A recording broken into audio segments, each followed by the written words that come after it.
Hello.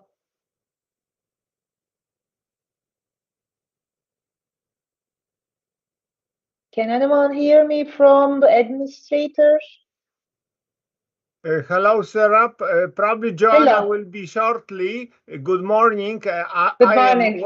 I am one of the presenters from yesterday, but don't worry, she is going to help you soon. You can Okay, probably thank you. put in a chat, yes? So Okay, okay. if that be a problem, I try to call them, but let's wait a little bit for her. Okay, Yes? thank you. Thank you. Yeah.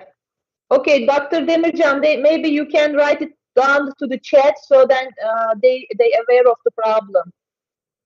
Okay, it seems that it's impossible to write to chat or share screen, Serap Hocam. Oh, okay. Maybe Let's wait. Let's wait till start, and if the problem persists, okay.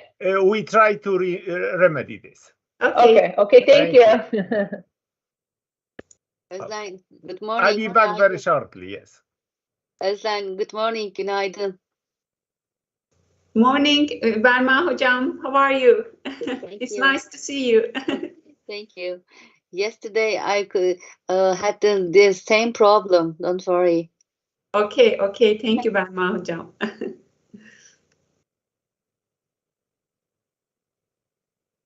Today I bring my assistant for my daughter. Yes, we have a message, Serap, and we have a message. Hello, everyone. Please check your sharing option now from administrator. Okay, thank you. Thank you. If you can check, such a message is on the chat. Yeah, Yes. I also wrote it down to the chat box. I will maybe write also in Polish to administrator about to remove Dr. Demir Chan from guest list. Yes, is it working now? I wrote it down. So Özlem Hocam, yeah, maybe you can now? try. Okay, I'll try.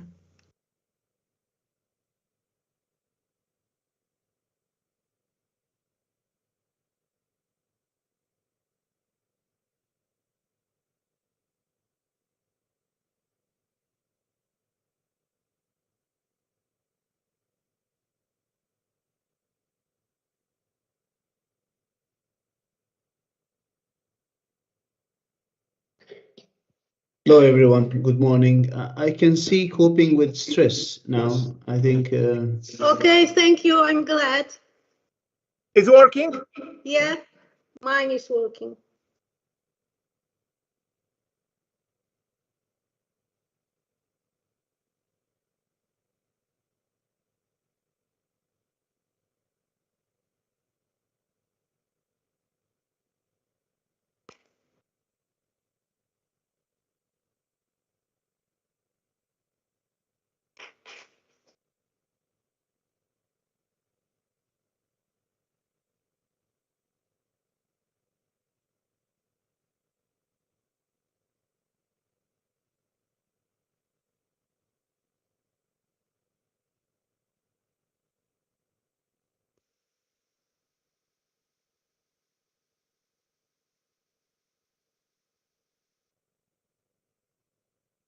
I guess I could share my screen with Yes, I can see right now, Özlem Hocam. I just could see STEM, and then I see another presentation, the influence of color therapy on human life.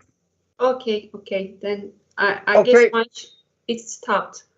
Yes, thank you. Yes, I could see too. Yes.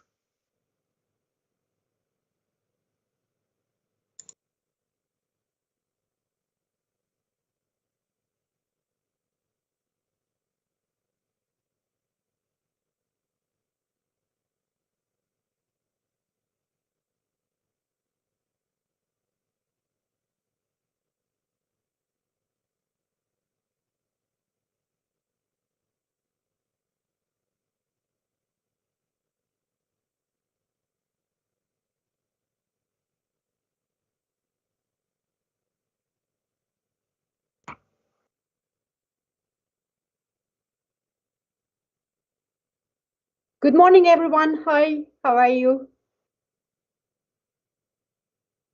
Good morning, Good Hocam. morning. Good morning. Yeah, good. Everybody's alive. Good morning. Good morning. Good morning. Hi, how are you, everybody?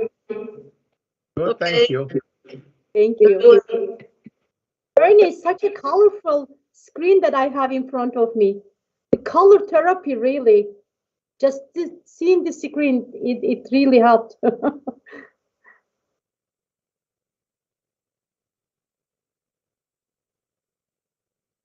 My favorite color is blue. I don't know what does it mean, Honorata.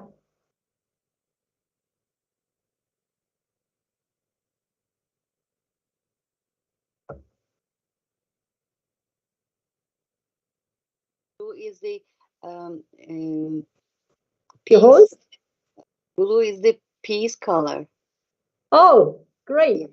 See, I wear my favorite color today. Ben hocam nasılsınız? Canım hocam. Teşekkür ederim. Harikasınız. Vallahi uzaklardan bile geldi. Your energy is so nice that I really felt deeply. Thank you. Is Katarjana here? Let me see who is here.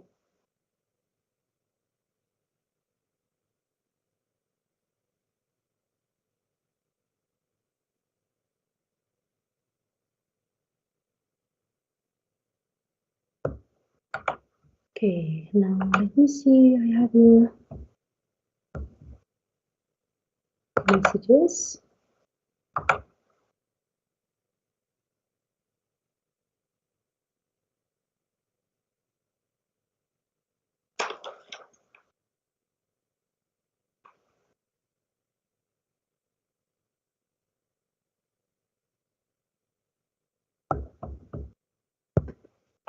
Hello, everybody.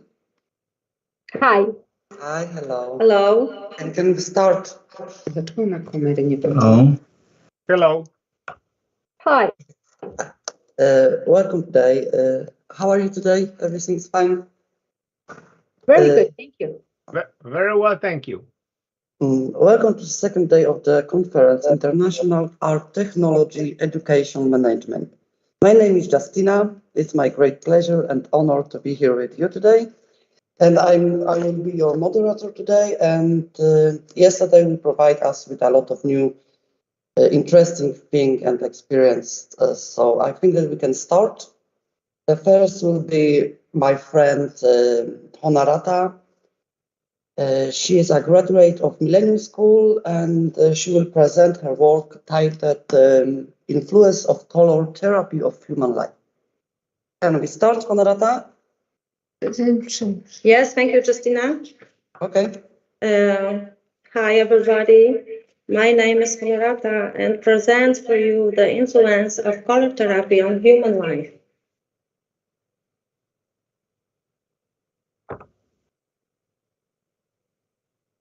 Chromotherapy is not recognized by medicine as a treatment method.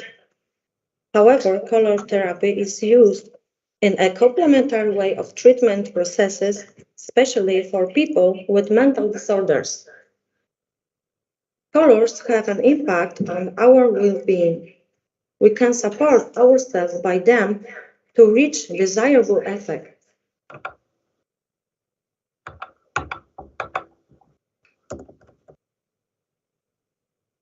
Healing with colors was well known in ancient India, China, and Egypt. Today, by returning to nature, chromotherapy regains its rightful place among other treatments. In China, for example, yellows have been used for intentional problems. Bodies of patients with such a problem were patient yellow. People with fever were treated with a blue color, for example, by radiation. It is one of the unconventional methods of treatment that expose the sense of sight of a given person to the appropriate colors. Color therapy can relax and stimulate. It seems that being surrounded by different colors, we can have more energy to live, more optimism. The first people who noticed positive influence of colors were inhabitants of China, India, and Egypt. Modern color therapy uses the achievements of modern technology and occupies one of leading place among alternative medicine methods. It is one of the cheapest and safest therapeutic methods. Chromotherapy is used a method of complementary treatment supporting basic treatment methods.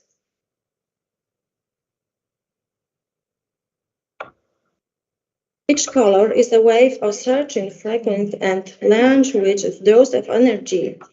We pick it up not only by sight but also through the skin. Colors are believed to influence physical and mental well-being even when we don't see them. Colors are registered by brain, which then sends appropriate nerve impulse to the endocrine glands. These glands regulate the work of the whole organism. Chromotherapy uses the influence of colors of the psyche. It is a therapy that uses colors to improve the psychophysical condition of persons. It involves, among the things, wearing clothes of certain colors, illustrating certain colors to the rooms there are person stays. In addition to being purely psychological, colors also affect physiology and the results of medical treatments. In some diseases, the specific properties of color are successfully used as standalone therapies or therapies supporting recovery processes.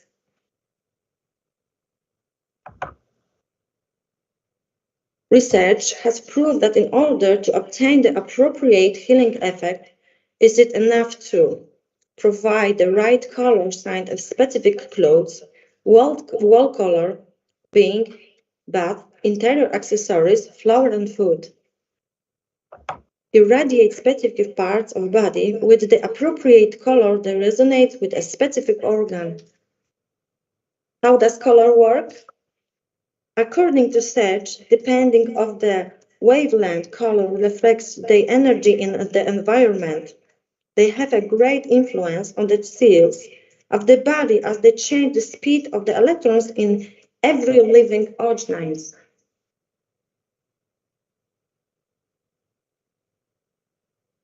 Yellow and pink are ideal for depression states. It is enough to decorate your surroundings with flowers of these colors of instantly joy and smiley should appear on your face.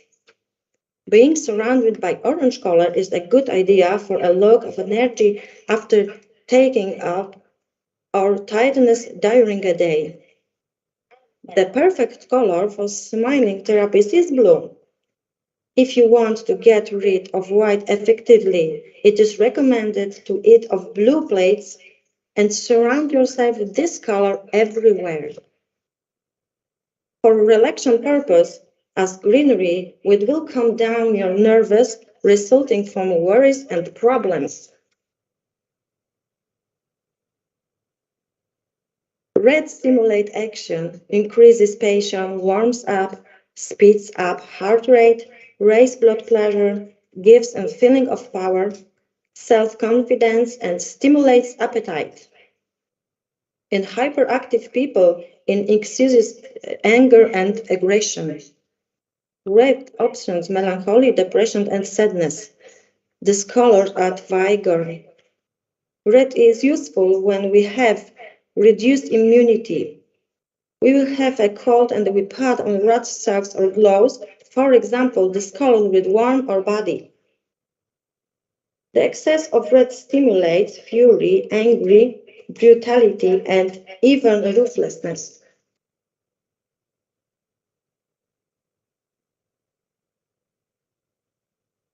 Orange is the color of joy and happiness. This color promotes creativity, gives a feeling of warmth, and strengthens self-esteem. Orange brings health, vitality, and creativity. It gives confidence, optimism, and bravery. Too much orange can lead to a loss of joy, melancholy, and sadness. In extreme situations, despotism and distraction can appear.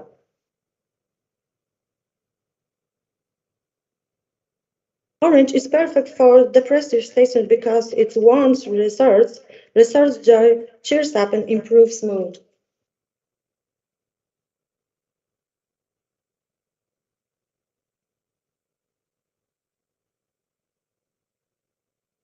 Purple color removes tiredness, relieves stress, helps you fall asleep calm, but it promotes the feelings of sadness and loneliness. It provides the confidence. Its power works on nobility and idealism. An excess of purple color can lead to short memory. When we misuse the color, we can become conflicting and relaxed. Purple calms and relieves the symptom of stress. Therefore, it is recommended for people who have a nervous problem and suffer from insomnia. Green. Green is the color is ideal for relaxation because thought is action. It relaxes and relieves tension to help to keep the physical and mental energy in balance. It helps to relax after a long mental work. It is recommended for overly active people. It improves immunity and helps heal. An excess of green color usually means insecurity, indifference. This color promotes stagnation, consequently, and degeneration. Grace is the symbol of safe and care. It favors good judgment and understanding. It creates a good atmosphere for making decisions. It is the color of balance.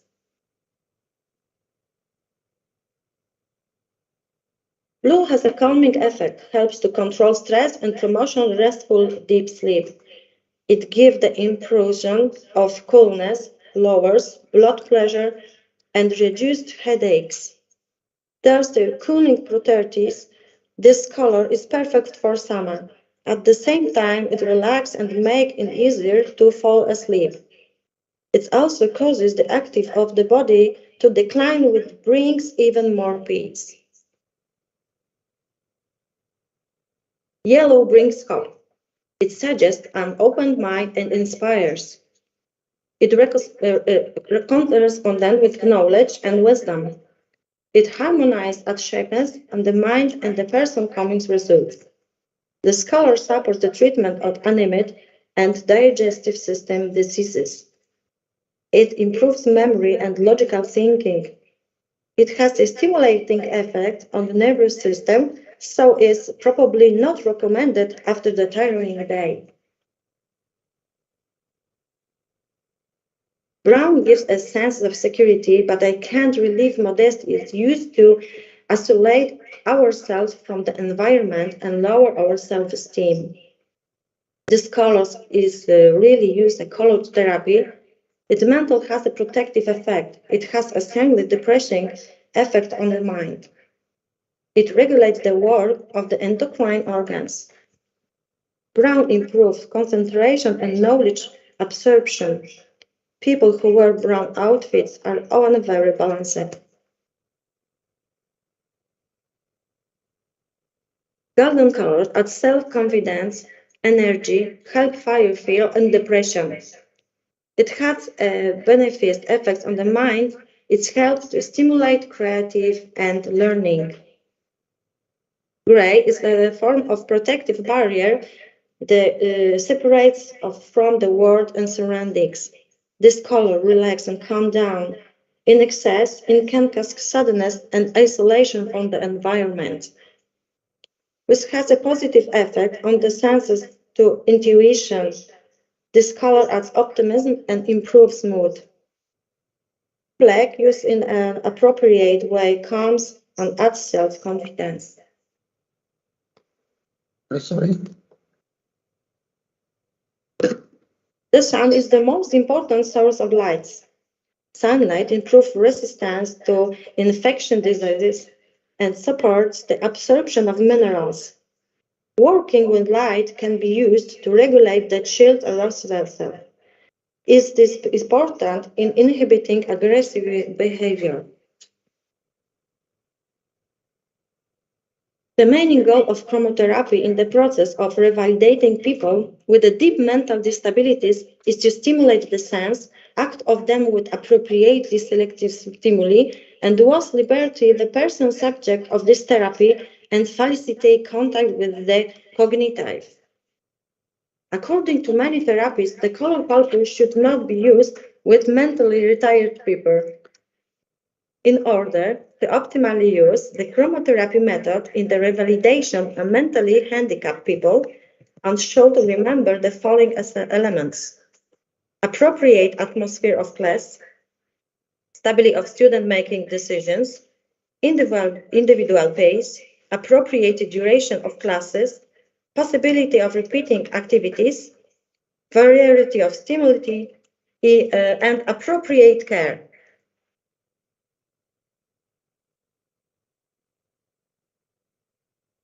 Classes using chromotherapy stimulate development of cognitive needs, stimulate the student to their own cognitive activity, focus and attention on visual, auditory, and tactile material, emotion and social development, development of communication, to calm down and relax people with psychomotor hyperactivity or behavior disorders.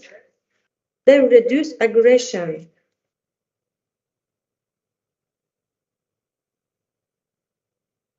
In chromotherapy classes, children can experience the world with their sense and thus stimulate and develop elementary cognitive processes.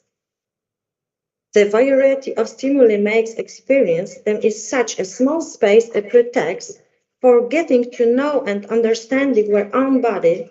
It provides opportunity to practice sensory integration. Chromotherapy complements the traditional methods and revalidation, allows people with disabilities to better understand the world around them and help to organize on chaos of their impressions. The child can be stimulated in one or more senses as needed. Motivating people to be active depends on the elements that take up the interior of the room, which encourages action while ensuring pace and safety.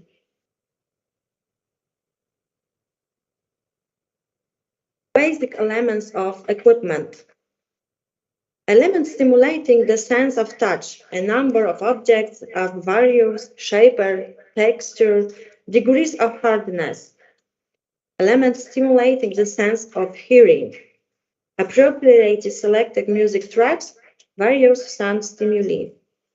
Eye stimulating elements, light stimuli, and color objects.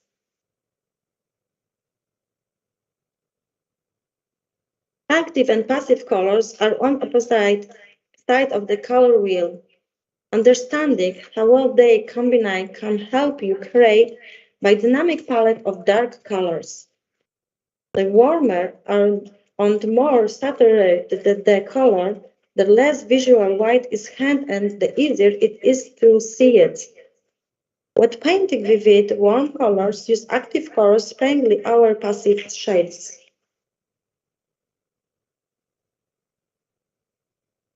Colors and their impact on people are very important when creating interior design. It is recommended to use appropriately selected color of particular types of institutions. Pharmacy, blue, pink, and white. Police, white. Restaurant, green, white, orange, and gold. Doctor's office, pink, white, green, blue, and purple.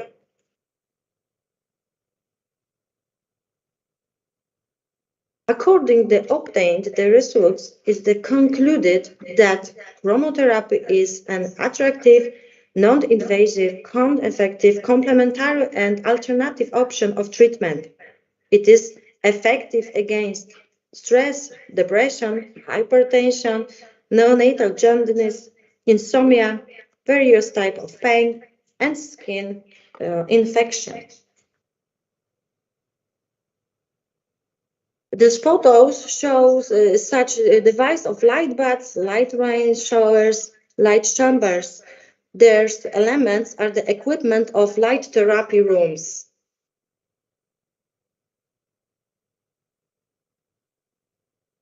Research showed that chromotherapy has a positive effect on improving the quality of the functioning of the human body. The most positive effects have been recorded when treating people suffering from stress and depression, postpartum jaundice, hypertension, and all kinds of pain. That's 29, 24, and 40% respectively. Incorrect functioning of the chakras translates into physicality of a person, causing various ailments. Diagnosis of their energy states allows for the detecting of pre-disease symptoms. This is performed with a pendulum and hand. The image shows the location of the chakras in the human body.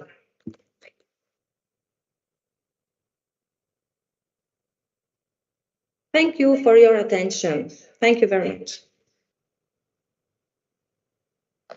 Thank you, Honorata. Does anyone have a question?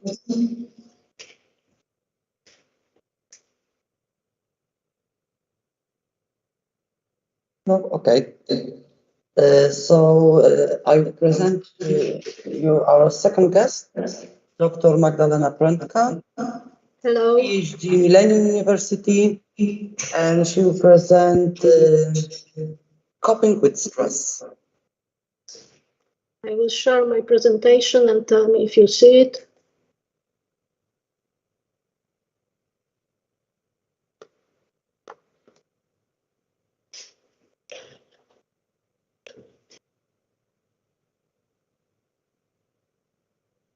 Just tell me if you see it. I see. Yes, we see.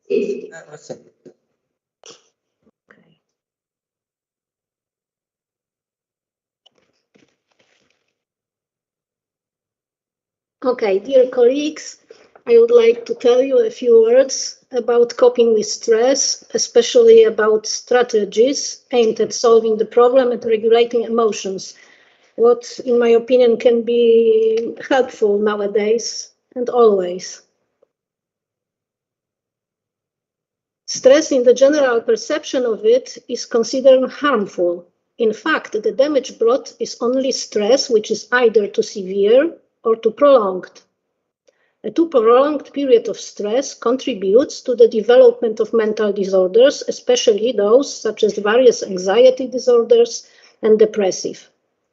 When stress is too severe, it creates a risk of post-traumatic stress disorder and, in particular cases, certain personality disorders. But mild stress increases the capacity to cope with the requirements of environmental adaptation, allowing mental development. And many researchers describe mild stress as a primary factor in any mental development. There are events, there are objective stressors causing characteristic symptoms in almost all people. The severity of stress is dependent upon the strength of the stimulus, our interpretation of the situation, and our individual sensitivity. In the famous concept of stress by Thomas Holmes and Richard Ray, topping the list of the most common and important life events that cause stress shows that the death of a spouse is the most traumatic event. Now I would like to present you the social readjustment rating scale, more commonly known as the Holmes and Ray stress scale. To score your stress level, simply check all the events that have happened to you in the last year. So now you should remind last year. Note, if you experience the same event more than once, then to gain a more accurate total, add the score again for each extra occurrence of the event. I will read slowly so you can estimate your stress level now, briefly.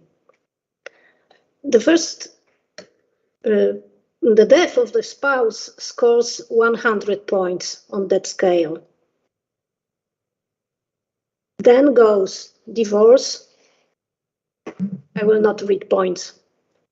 Marital separation, jail term, death of a close family member, personal injury or illness, marriage, fired at work, marital reconciliation, retirement. And from that first 10, you can see that not only negative event can be stressor, also positive.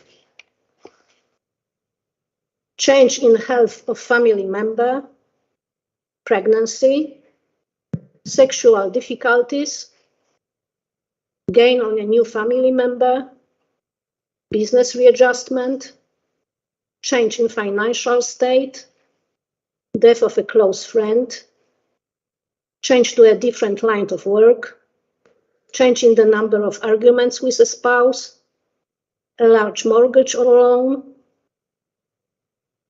foreclosure of a mortgage, change in responsibilities at work, son or daughter leaving home, trouble with in-laws, outstanding personal achievement, spouse begins or stops work, beginning or ending of school, change in living conditions, revision of personal habits, trouble with a boss. And the last one, once change in work hours or conditions, change of residence, in school or college, in recreation, in church activities, in social activities, a moderate loan, change in sleeping habits, change in number of family get-togethers, change in eating habits, vacation, Christmas, and minor violation of the law. Now you can check your total by summing, of course, all points you collected. And if you collected less than 150 points, you have only a low to moderate chance of becoming ill in the near future. Between 150 and 300, you have a moderate to high chance of becoming ill, and above 300, you have a high or very high risk of becoming ill.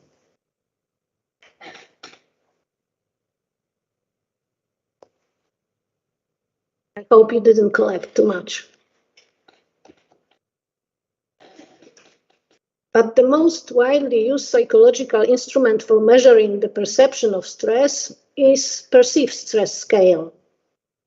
It is a measure of a degree to which situations in one's life are appraised as stressful. Items were designed to tap how unpredictable, uncontrollable, and overloaded respondents find their lives. The scale also includes a number of direct queries about current levels of experienced stress. The question in this scale asks you about your feelings and thoughts during the last year. So now you should remind your last month. In each case, you will be asked to indicate how often you felt or thought a certain way.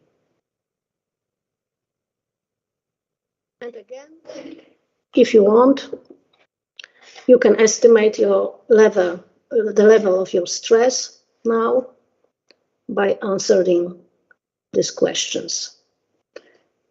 The first question is, in the last month, how often have you been upset because of something that happened unexpectedly? And 0 means never, 1 almost never, 2 sometimes, 3 fairly often, 4 very often. Second, in the last month, how often have you felt that you were unable to control the important things in your life? How often have you felt nervous and stressed? How often haven't you felt confident about your ability to handle your personal problems? How often haven't you felt that things were going your way?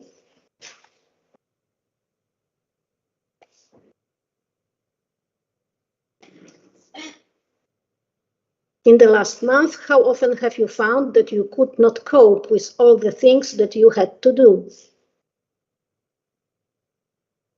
How often haven't you been able to control irritations in your life? How often haven't you felt that you were on top of things? How often have you been angered because of things that were outside of your control? How often have you felt difficulties were piling up so high that you could not overcome them? PSS scores are obtained by summing across all scale items. And of course, the fewer points you get, the better for your health.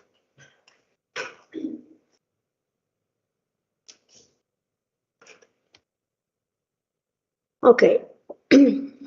Of course, the best way for coping with stress is anti-stress prevention, such as medical education, healthy lifestyle, meaning good sleep, food, friendship, positive thinking, self-fulfillment, enjoying small successes, sport, pharmacotherapy and herbal medicine, relaxation, muscle relaxation, slowing heart rate and breathing, meditation, focusing awareness on some thoughts, contemplation, complete detachment from external interference, massage and acupuncture, psychotherapy, hypnotherapy, music therapy, and of course, color therapy, art therapy, painting, and many others.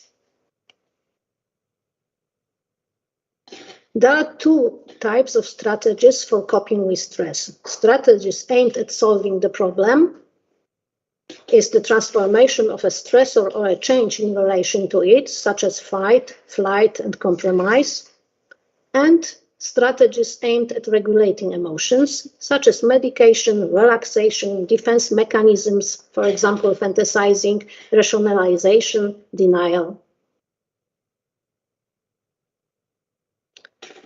Using strategies aimed at solving the problem, we are looking for information on the causes of difficulties and ways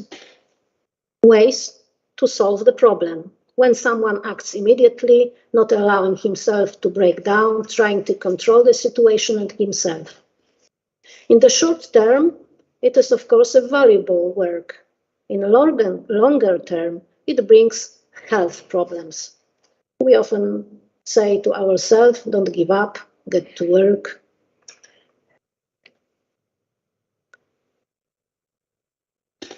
We can also use two kinds of strategies aimed at regulating emotions: avoiding stress and the expression of emotions. Avoiding stress, just do not think about the problem, do something new. The effect is accumulation of trouble. I will not think about it, I will watch the movie, time heals wounds, we say to ourselves, most problems will solve themselves. The expression of emotion is positive strategy if it leads to a calming down.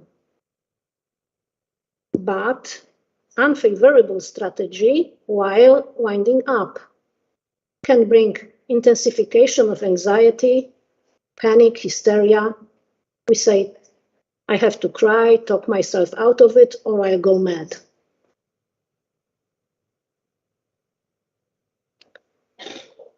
And at last, I would like to give you some anti-stress suggestions, if you don't mind. Do not strive for anti-stress perfection. Do not demand too much from yourself. The best attitude of anti-stress is aware of its limitations. Do not expect immediate results. Do not break down under the weight of failures. Failures motivate, warn, help you to get to know yourself. Do not forget about your weaknesses. If possible, weaknesses need to be corrected and used to cope with stress. Do not reach for the harmful substitutes which appear to calm oneself down, like cigarettes, alcohol, drugs, gambling. Do not judge negatively, only rationally. Rather than worry, think what you can do. Give yourself a higher sense of self-esteem. Treat failure as a temporary experience, in my opinion, very important. Do not focus on the past. Accept your faults and give up feeling guilty. Allow yourself to change your mind. Try to say no without feelings of guilt, making excuses, defensiveness, apology. Create positive predictions. Smile often. Prevent stress and get ready to it. Estimate your stress, maybe it is not so extensive.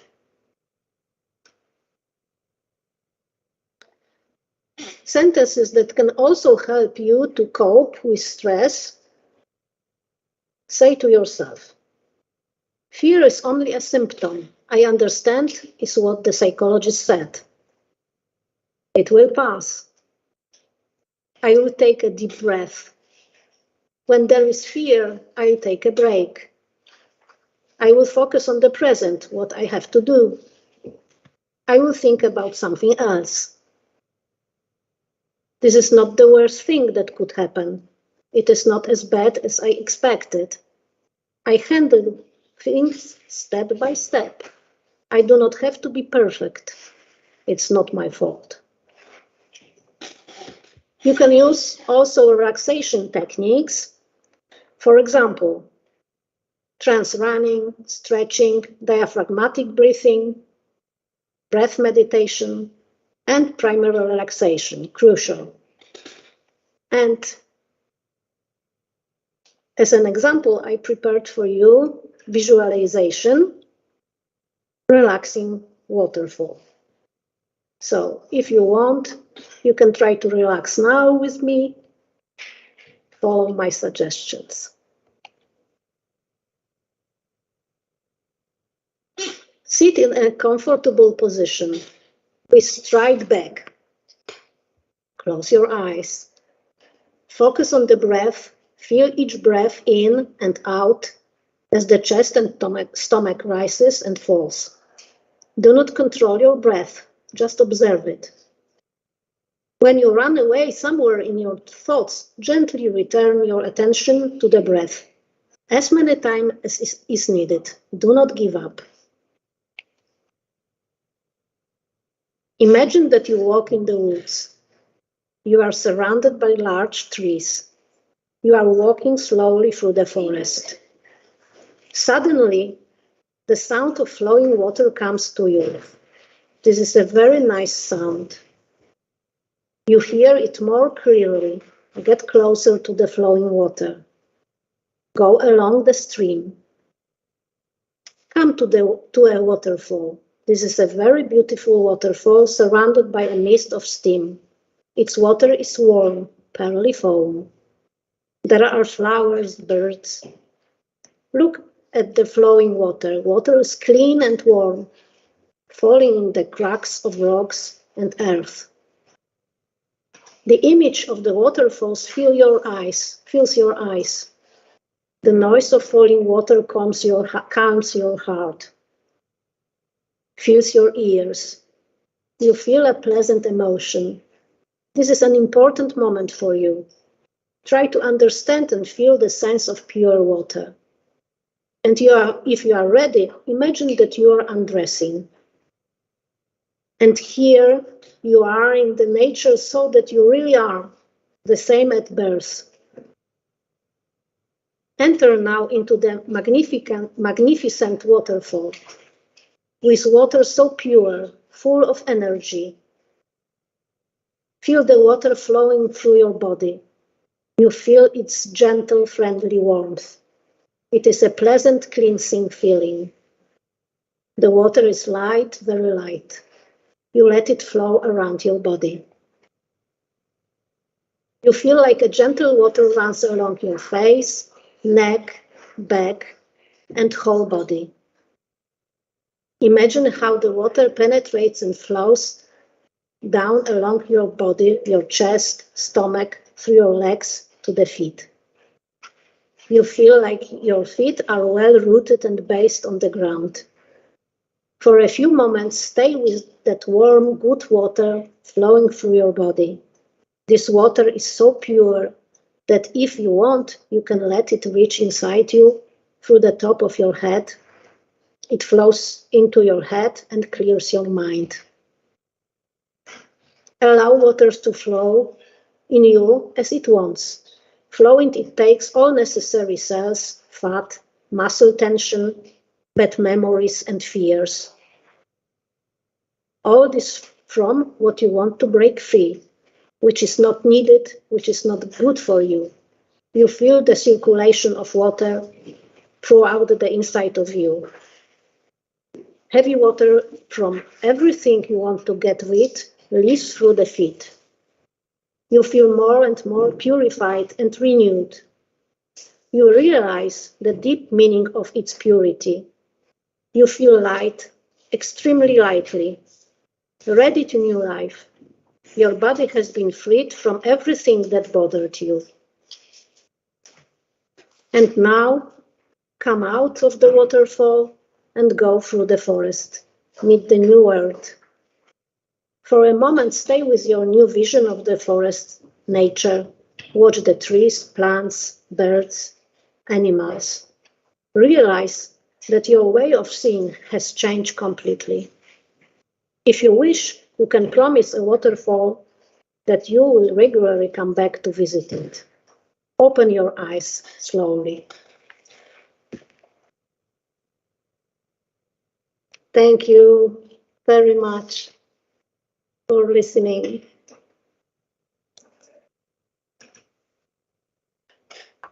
Very nice. That was really nice. I felt it. Thank you. I have students here in my classroom, they sleep. I'm very curious about it. And is there a health IQ test, like emotional IQ and social IQ? Health IQ? Could you repeat? I can't hear you clearly. Health IQ, I guess. Okay, does anyone get the question? Dr. Miłek? Prędka, sorry. Did you hear my question? No, I couldn't understand because of the noise. I am very curious about whether there is an IQ test on health, because we have tests on emotional test, social IQ test, emotional IQ test. Coping with stress needs an IQ, I guess, because there are a lot of things that you listed. So is there any health IQ test? Really didn't understand. You are speaking about IQ test, yes? About intelligence test. No, not intelligence. Health IQ. Emotional intelligence, of course, yeah. Health intelligence. Health intelligence. It needs some coping, needs some preparation, and also an IQ. So is there any health IQ test out there? Like intelligence IQ test.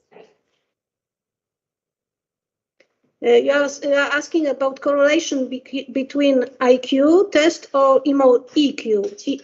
Not exactly, but it's okay. You can also answer this one as well. Yeah, I know that the correlation between, if I understood, between IQ is up to high intelligence. I mean 120 or 130 points.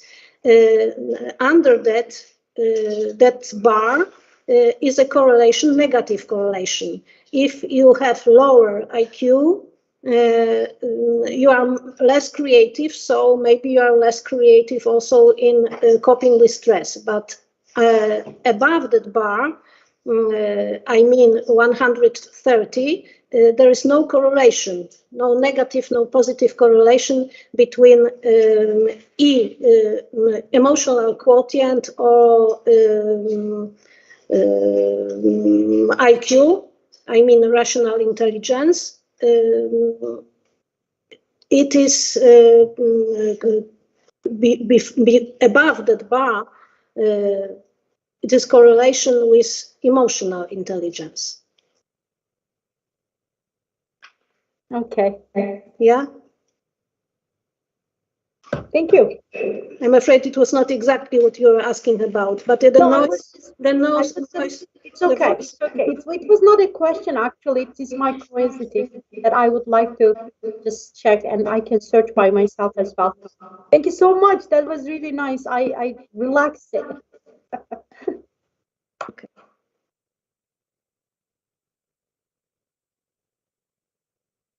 Okay. Thank you very much, Dr. Magdalena Prandtka, for your presentation. And the first one will be Dr. Belma Turgur, PhD of Istanbul ATEM University. Dr. Belma, I have a problem with your presentation because I got from Cloud Apple, and I can share it on my computer. I can share. I can share. Super. Thank you. Great. I can share. Okay, we can start. Okay. And the presentation will be, let's start from children, perception, and question. Yes? Yeah. Okay, here we go. Thank you. Okay.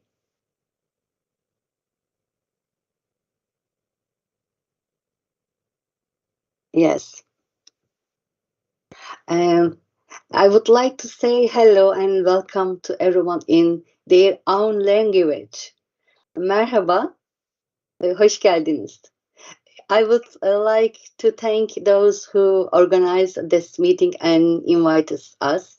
I really like this picture. Which picture is coming? Yes. I really like this picture. Actually, that's exactly that I want to talk to you about today. Perspective. Now the elephant or whatever you see from there, let it wait for us there. Let me introduce myself to you. I want to use Lego. It's your Sibel, it's blue. I want to use Lego bricks when introducing myself, just like children. They also love to use symbol and objects. Oh, what's that? Apples. Are the slides mixed up? Oh, no, I explain now. My name is Belma. A fruit is hidden in my name. If I separate my initials, is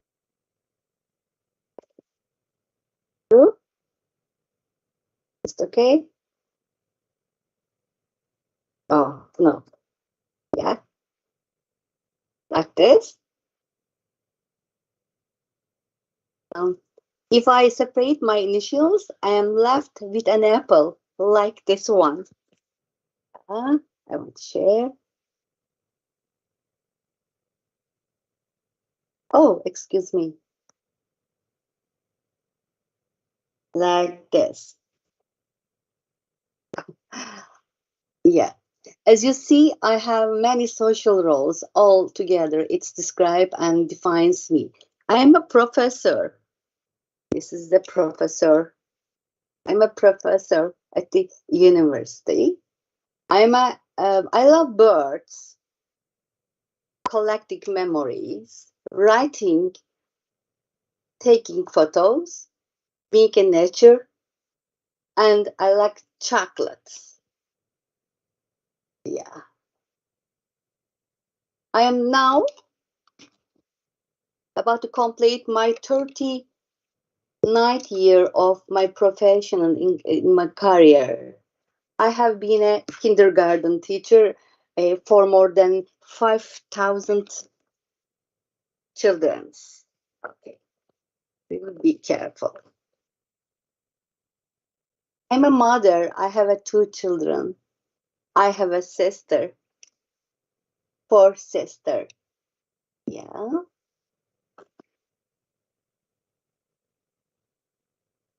As of today, I am 22,527. Oh, I'm old. Isn't it? Yeah.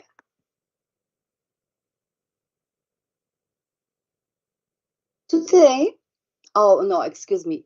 This is my statue. Everyone's statue of me is different, like that, like that. This difference is important to us because it makes us unique. When it comes to children, it becomes important to recognize them in their original state. I based my speech on understanding the world of the children. Today, I will tell you some stories that actually happened. I will tell the stories of my own children.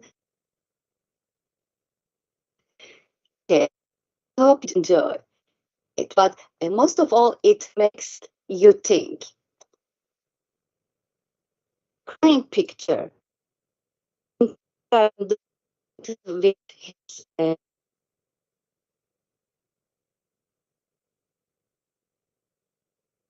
breakfast. When he come back from breakfast, his glass was fucked up due to the temperature different in the room and outside.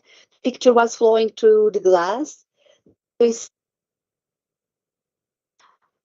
picture is crying, and the other story is coming.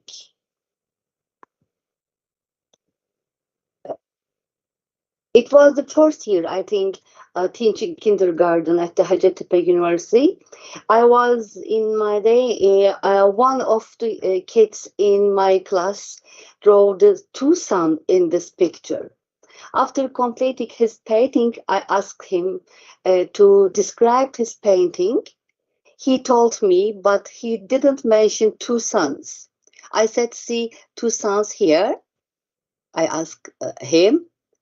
How you could not know? He looked at me in surprise as if you say, and said, yes, of course, because one is the setting sun and the other is rising sun.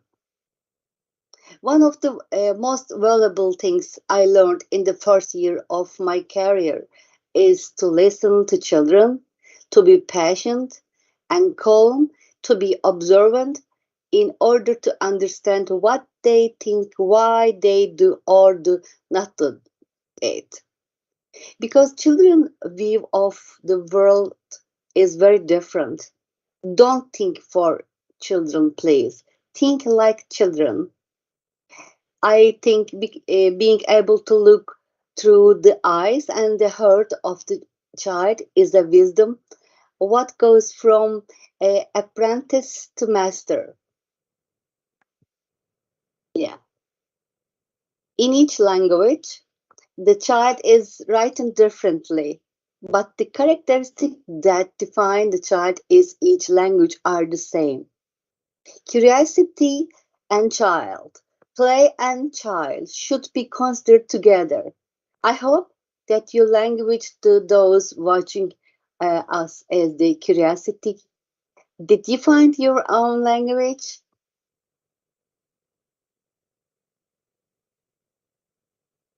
A child, according to me, child like a book. A child is a person who learns, develops, changes, is affected by his environment, and also affects his environment. The child is very dynamic, active being who is different every day from the day before. I can summarize this characteristic, what define the child as follow. I think it's like this a book. And as a book with a different story that arouses curiosity on every page of the child, I think it is very exciting to read, learn, and understand it. A child is creative, real designer, keen to make something of everything, a lot from something. Do you like it? Child is an artist who can transform everything into something with his imagination and creativity, and who can express his feeling and through in 1,000 ways. Children, a child is curiosity, scientist, researcher, trying to discover, understand the world.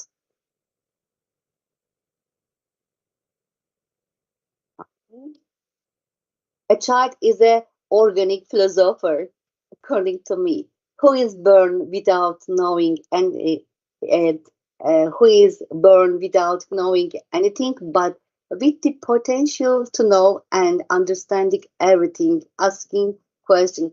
He or she is true, sophisticated. Yeah.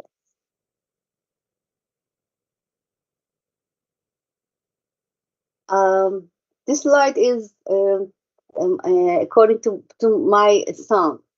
We were talking with my son Yeet about the similarities between the dog and book. Yeet was, I think, 6 years old then. Now he is 30. Book and dog.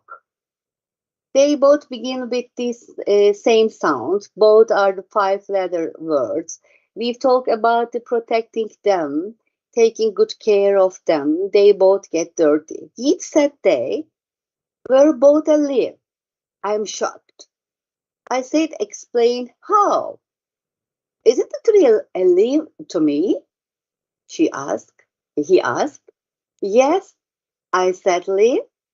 Well, is it the book made of wood too?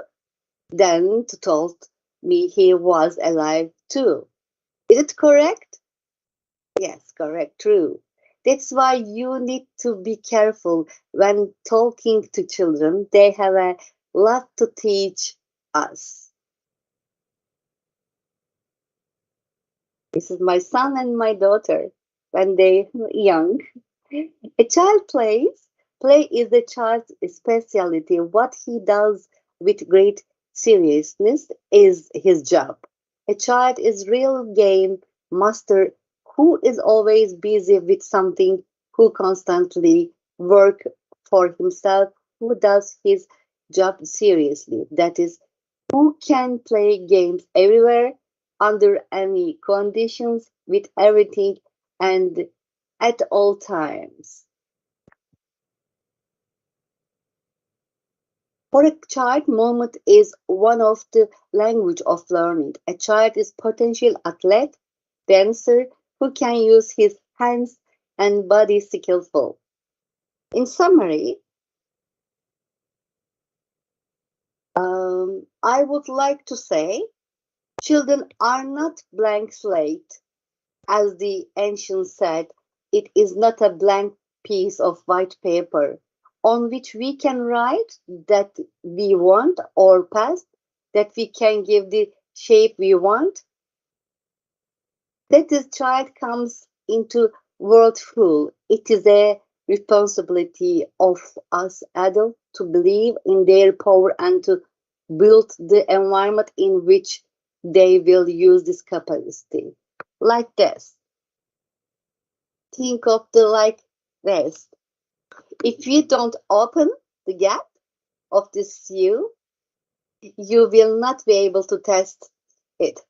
Oh, very nice.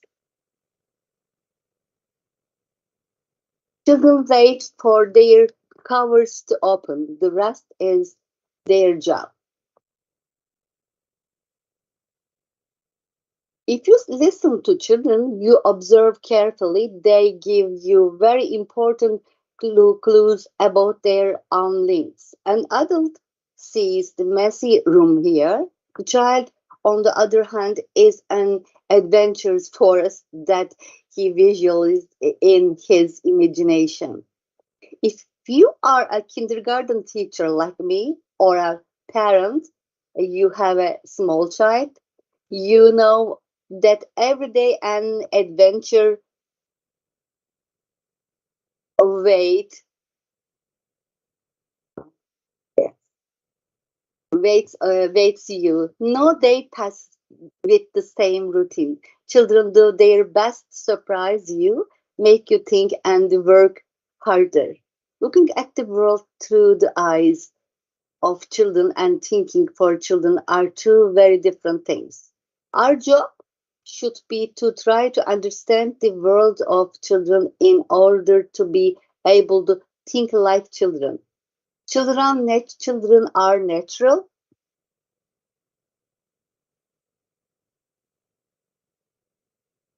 They are because they don't think like us. We think they are wrong. However, children are not wrong. They think different think differently. If we want to bond with our children, we need to try to understand him, talk less, and listen more.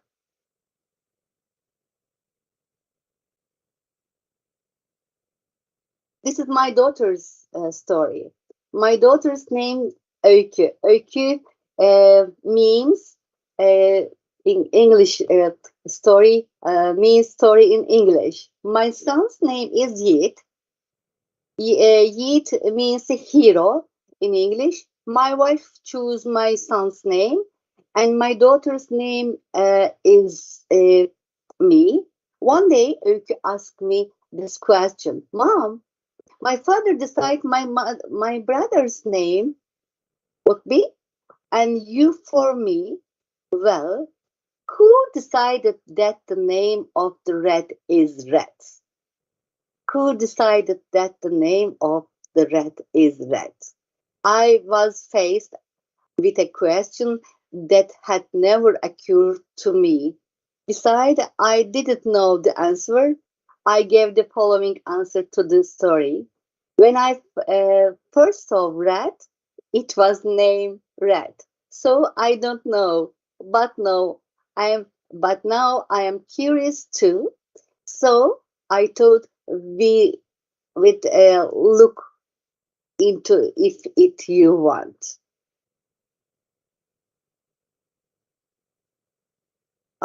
We adults don't usually make an effort to learn what children know. What children think and feel should always be our focus.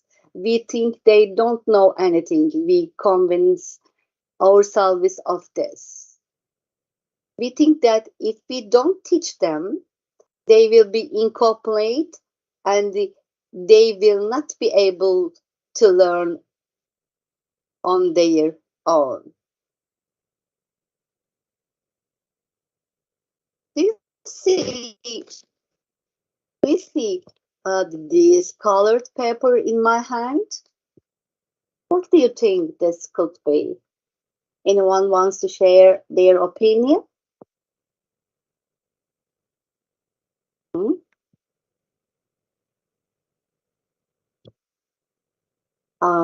Just like Matryoshka dolls. I like this ball of paper to a child. Each color tells me the child's world to explore. Huh? A child is a potential that is both curious to discover and waiting to be discovered. When you chat with the child, that is, when you communicate interest, you learn new and different things about them. Oh,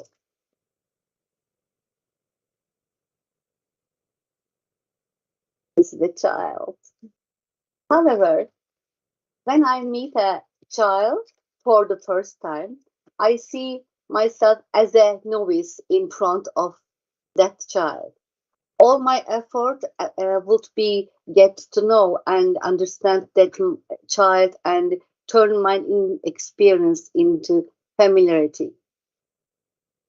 Do you like a wealthy person from the screen right now? Because I will start working for the 40th year of my profession next year, the 14th year of my professional next year. During this time, I have been a kindergarten teacher for more than 5,000 children. Think about what I learned from each child. I may have experience and knowledge about child development and education. My wealth is the gift of children to me. Yes. Children think their teacher knows everything. It is necessary to show them the teachers continue to learn. I, when I was your age, I told the children, when I was your age, like you, when I was a kid, I thought blue eyes people saw everything blue. I said, I used to dream what everything was blue. I wondered what it would be like when everything was blue. When I said that, the children were very surprised. Then my teacher, did you become a child too? He said in disbelief because I am sure the kids think their teacher was born to be a teacher. Kids laughed and my blue eye story amused because I was one a kid. However, one of them come up to me and said, "Ben, my teacher, your eyes are brown. Then you should have seen everything brown. Was it all brown?" He asked me in a somewhat critical tone. Was it all brown? I told him no. Then you didn't realize it wouldn't happen, he said to me very confidently. What a wonderful dialogue, isn't it? There is a idiom in Turkey. When you cannot say anything, it calls it, I am speechless.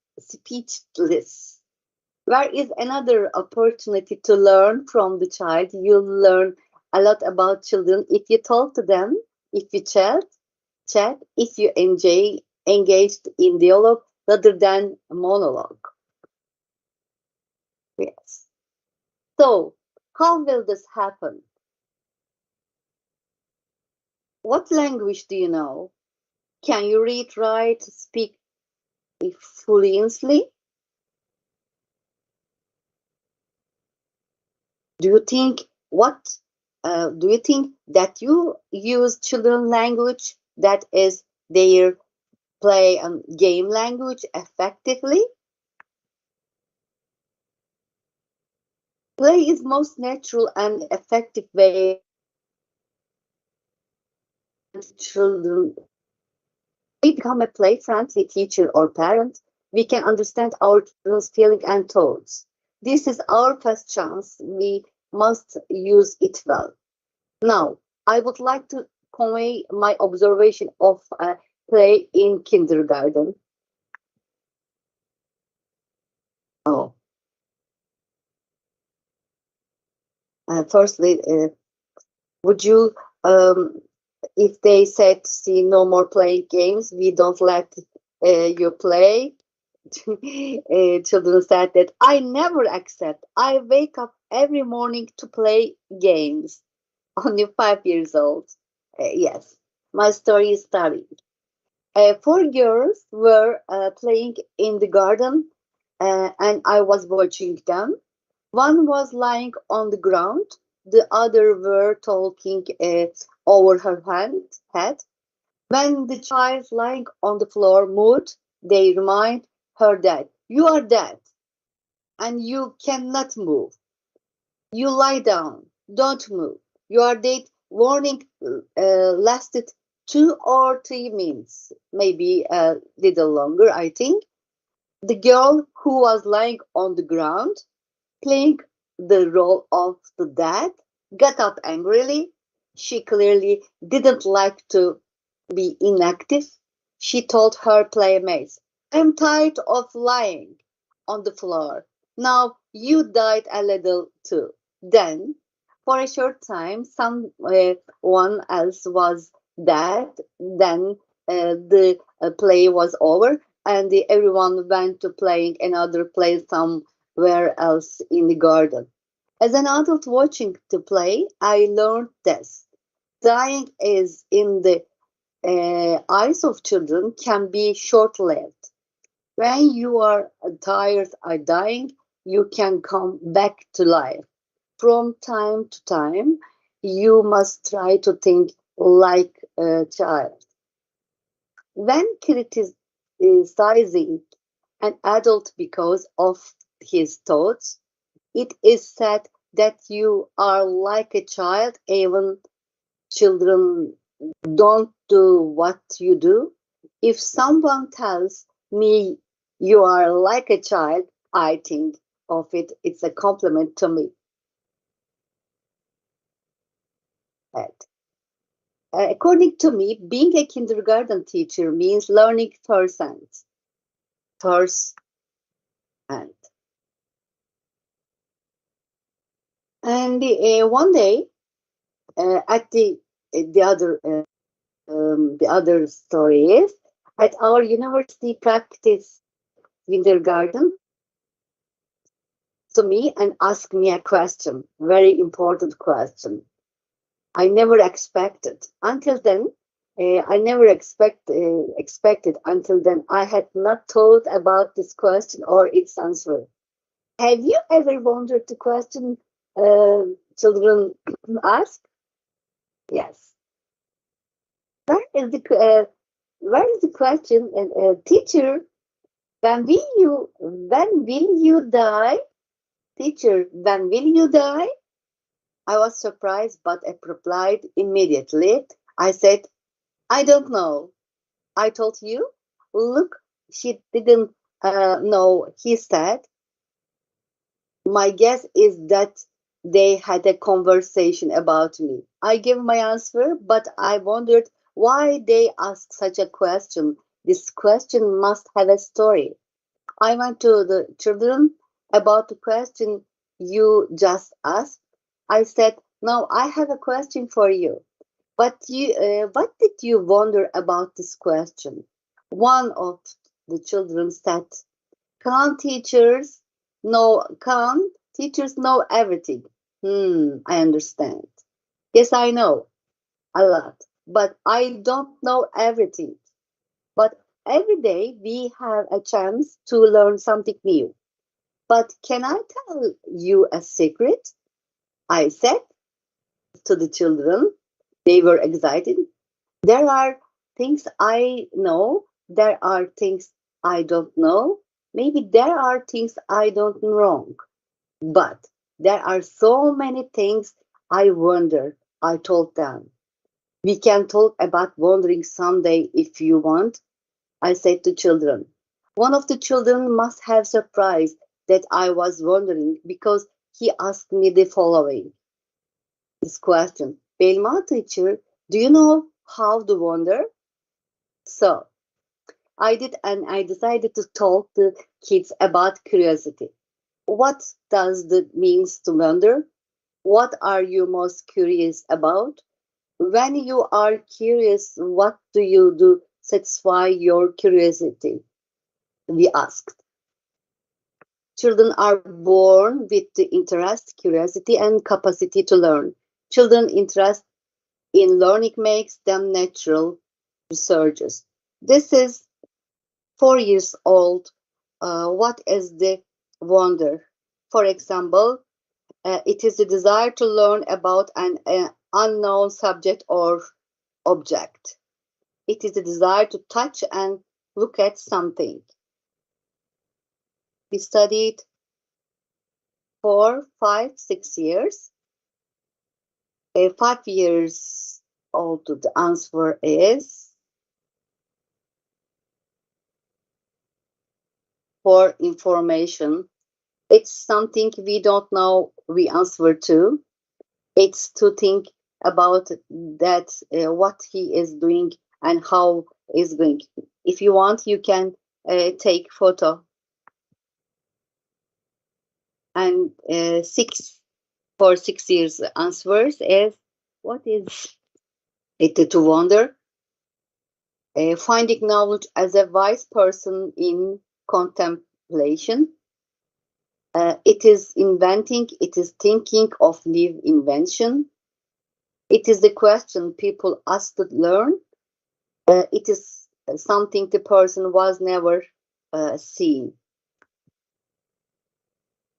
And then we ask her, them, what happened when you wondered? Please read the answers, but very important answer is I am playing with it. I am looking for books that know. Every each people, children say the same answers. What happened when you wonder? I think. I talk to God. I say, tell. I study. I don't. Nothing. I try to forget. I know when I play. For 6 years, I am watching. I ask them, the old people. I will do it as soon as possible. I will pay attention. Attention. I forget when I play. Yes.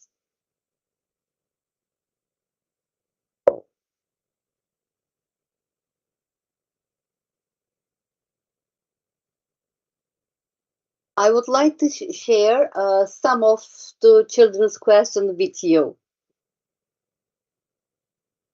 Where does God live? What will I be in future? How many are there in the number? Why the volcanoes erupt? How do monkeys land and branch? Why is my aunt car is so messy? Why are dinosaurs no more?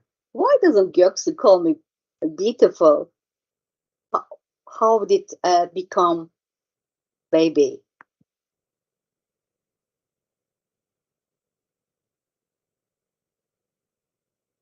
Excuse me. Oh, pardon. Fazla gittim. Evet. How do the grows? Why don't they all bloom? Are there any heroes I have never seen? What happens if I don't finish something? How many kids of animals are there in the world? Do you go the toilet when you are scared? How does the battery power the toys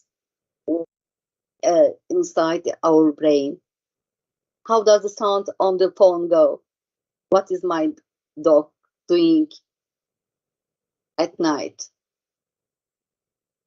Chinese kids fly planes too? Does it stop growing when you die? Does it grow naturally? What happened in the world while we sleep? Who decided how I will be? Do dolls have families too? Do they ever grow? The microbe is so small we can't see it. How can it make us sick? Yes. Children's curiosity to discover, understand the world is like going on the wonderful journey. They are constantly asking questions: what, why, how, where, uh, what if, who. Yes. Now, well, then how can we satisfy this curious world of children? I would like to conclude my presentation, my summarizing my child-friendly suggestion. Maybe to love to think, asking open-ended question with the obvious answer like this. between wood and the glass? What is the difference between the soup and meatballs? Maybe we can ask interesting situation. If we change every day, how else would we see ourselves if there were no mirror? If everything was the same color, is over? Tell me, done and unfinished things. If everything changed myself, our house, the color, my hair and eyes, getting out maybe your comfort zone, thinking of the other ways to solve a problem, developing multidimensional thinking, having a broad perspective and problem solving skills. Invite different perspective and make you think of alternatives. Looking from different perspective makes the child tolerant, understanding, and flexible towards the world. Combine with it different stimulants outside of the usual routines, thus their creative thinking skill develop and they learn to think more flexibly and tolerance.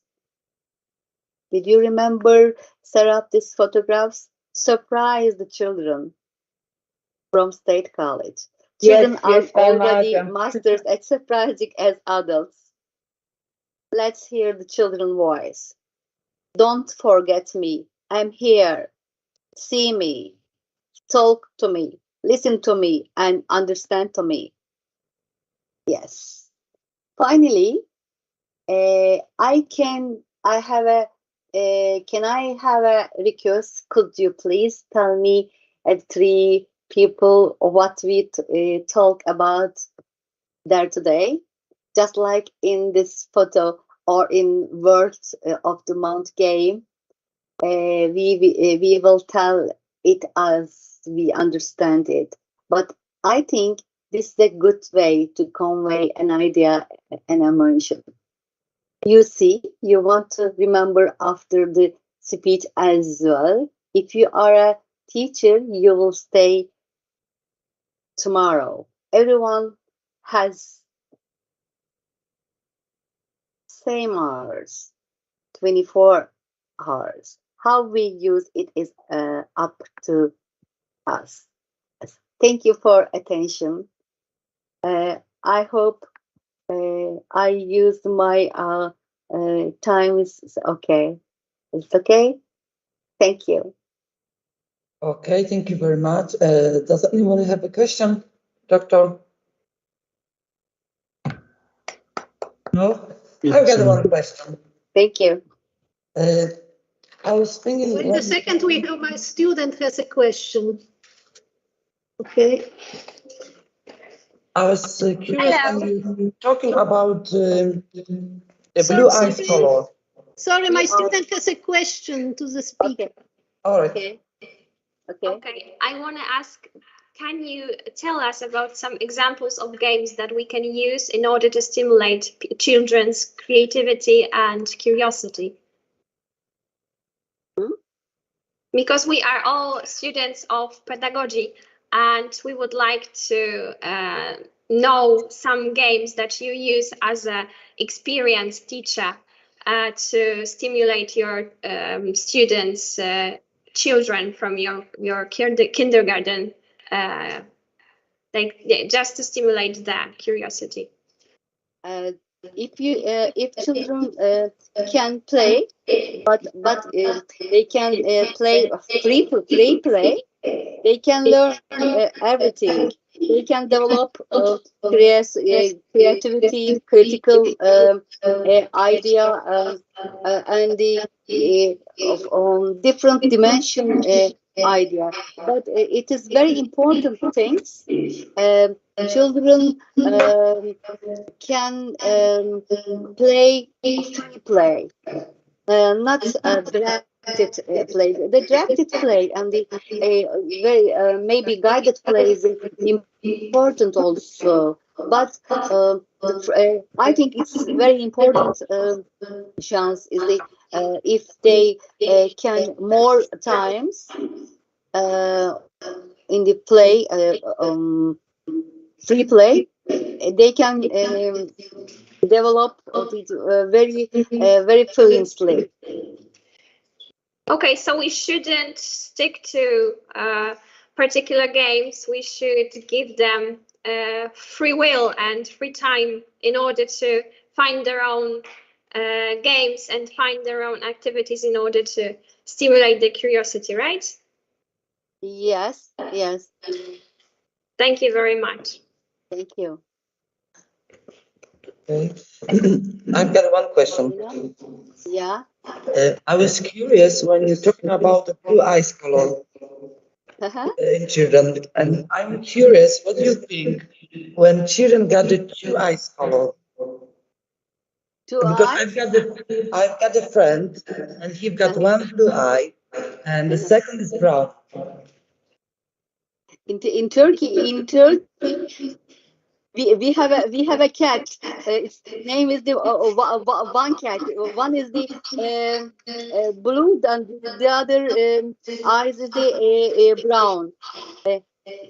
Can I understand? It's two different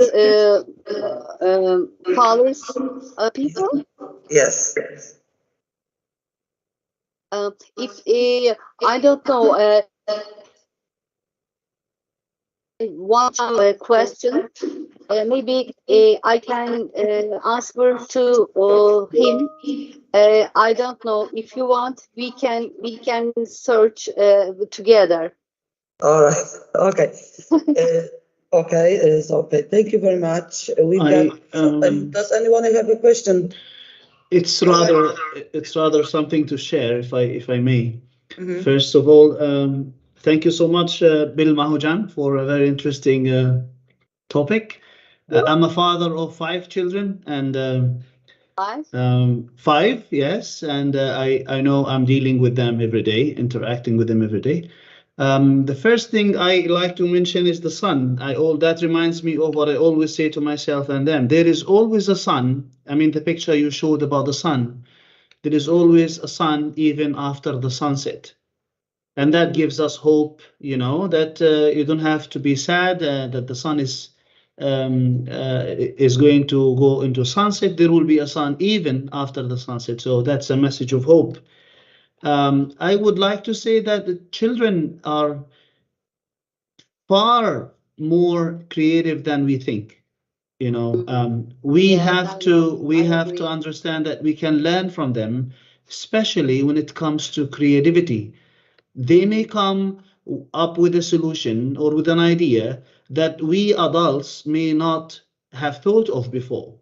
So it is important for us adults to keep that in mind, And I remember when I was a child, my father was born in 1928, and he had many children. And I remember one of the discussions they were searching for a solution. I was 5 years old that time, I believe. I wanted to suggest the solution that they have been looking for, but I was not given the chance to. And after like few days, I told Dad, if you had listened to me, you would have solved the problem 3 days ago. It means children are creative, can be very creative, and we can learn from them a lot of things. So this is something some adults may think, hey, those are kids. Small children. What can we learn from them? It's wrong, in my opinion. We can learn a lot of lessons from them. And the thing is about the door. Red, why red is red? Just want to say that language is arbitrary. We call a door, not a window. So why do we call it a door? Is because it's arbitrary. We came to know it's a door. That thing that we go into a room is called door. So yes, thank you so much, Prof. Hujam. It was really interesting. Thank you. Thank you. Teşekkür ediyorum. Thank you. Rica ederim. Okay. That's okay. That's all. We've got 3 minutes left, so we can do some small short break, 3 minutes, and we'll see together in 10:30. All right? Okay. Okay. Okay, see you. See you.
All right.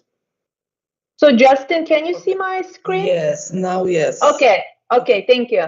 Okay, hello everybody. Our fourth guest is Dr. Serap Sevimniselik, PhD Middle East Technical University, and she will talk about active, playful, creative teaching in the early years.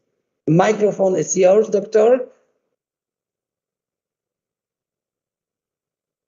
So yes, thank you, Justin. So you can hear me and see me easily, right?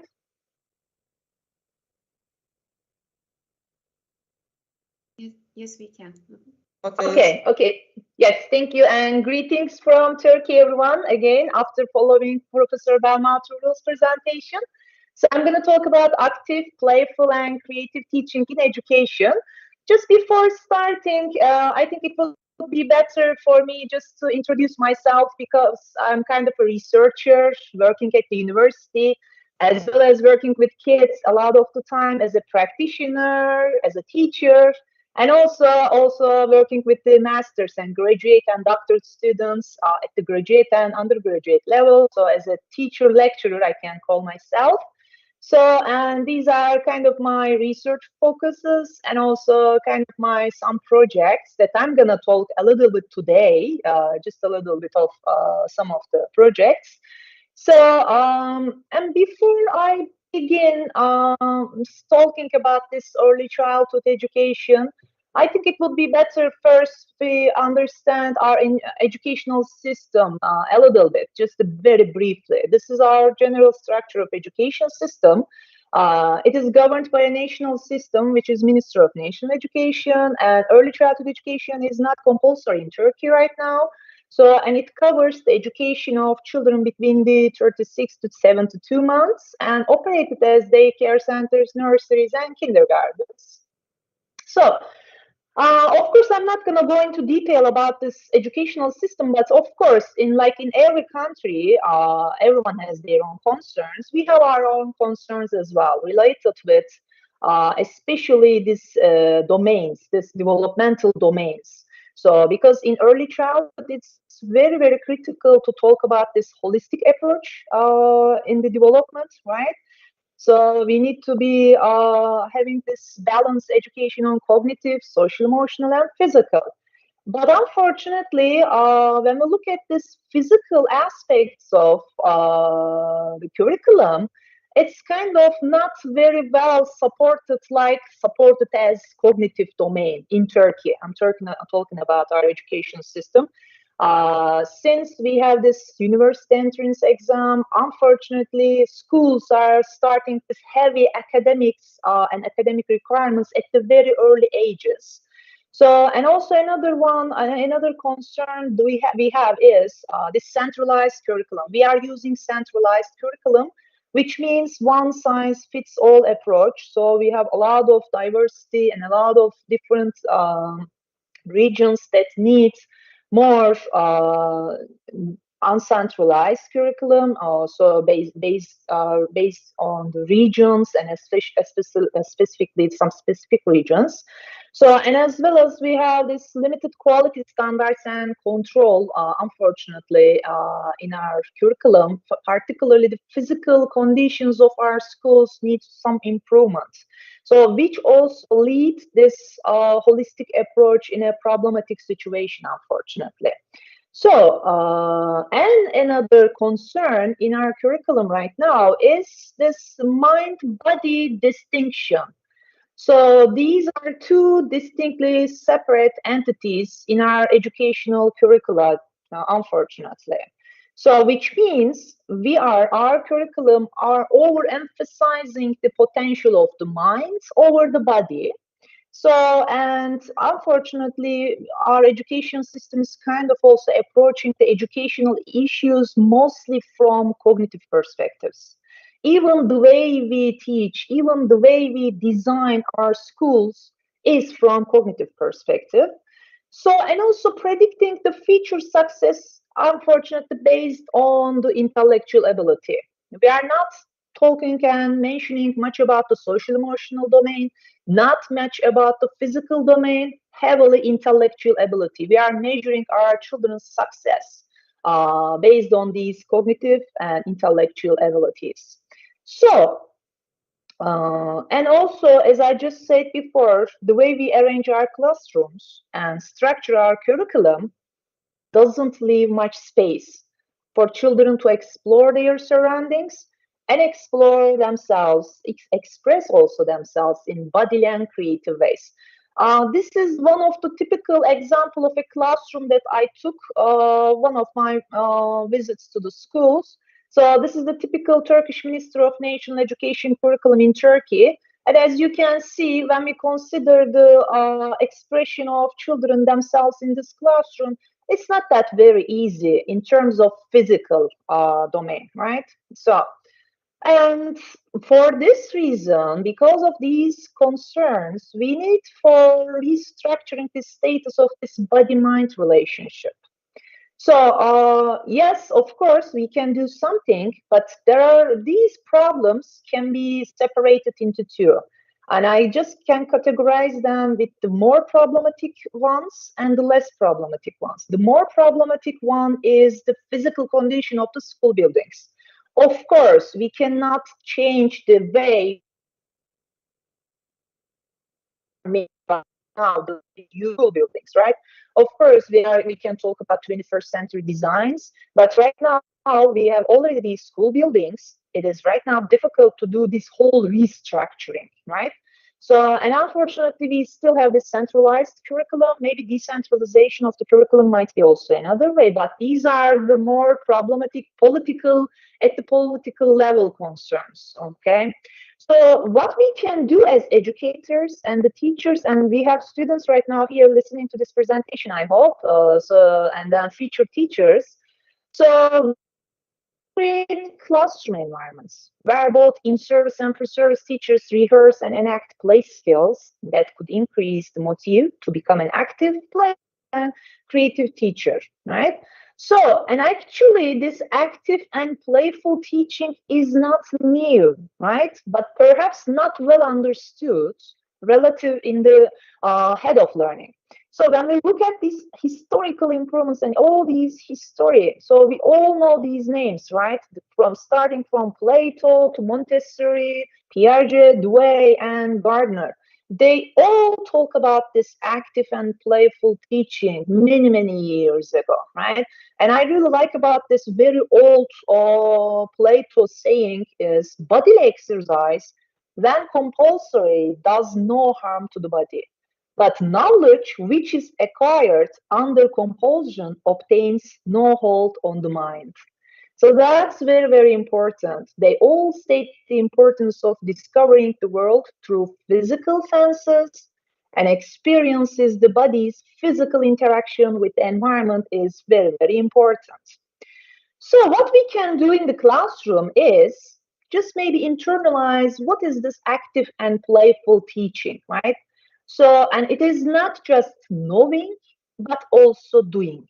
So doing involves physical manipulation, movement, whole body experiences, and engages not only the mind, but also body. So this is the very basic definition of active and playful teaching. So this is one of the examples that we use our university preschool. We go there and do movement education and play activities with the kids while we are teaching them math, science, and language and literacy. So this is one way of teaching children this math. In this one, they are experiencing balance, the bottom picture. So while they are also experiencing, they are using their bodies, they are talking to each other, they are observing each other. It's a totally whole body experience in this example. So, and also, this is another example how we can do this active and playful teaching. This is me. I'm reading a story to the children, and I am pretty sure you all know this Pezzettino, the big book. This very nice book of Pezzettino. We are bringing this book to life with children with child yoga. So, and during my reading in this example, they are just kind of listening to me in the beginning, and then they are trying to acting out different scenes or poses in the book. So while they are doing this, they are kind of making this concentration and focus. They also aware of their own body, their body's capabilities and incapabilities. So, and also they work on their balance and coordination and their imagination and creativity. So while I'm, for example, just making each pages, if, for example, in the brown bear, what do you see book? When I see, for example, I see a red, let's say, red horse, children are trying to do a horse movement in here. So they are kind of acting the story while they are listening. They are acting out the story. It's a very engaging and it's a very, very kind of a playful and way for them. And they just love this activity, bringing books to life. And it's just a very nice one as well. So, and this is another example. We are working with the children again, studying bridges. So bridges are always attract the children, both boys and girls. So, and in this project, first we introduce children what bridges are for. What kind of bridges do they know? So they have never, maybe they kind of been in the bridges, so they just maybe would like to learn more about bridges. So first, we are kind of just analyzing their knowledge while asking them, oh, okay, let's make different ways to make bridges with your body. So in here, the picture but above, you can see they're trying different bridges with their body. So, and then we also included book reading with this. Iggy Piggy Architect, there is this book also, we use this. And in that book, they are talking about this bridges and making bridges. So it's also language literacy integrated activity, again, talking about bridges. And also we created a challenge table. I'm teaching a creativity class with the 4th year of pre-service teachers. So this is an excellent activity also I'm using with pre-service teachers. We always make a challenge and at each start of the classroom in every week in my creativity class. In these challenges, I give them a challenge and they work on them on, let's say, it depends on the task, but maybe sometimes 5 and 10 or 15 minutes.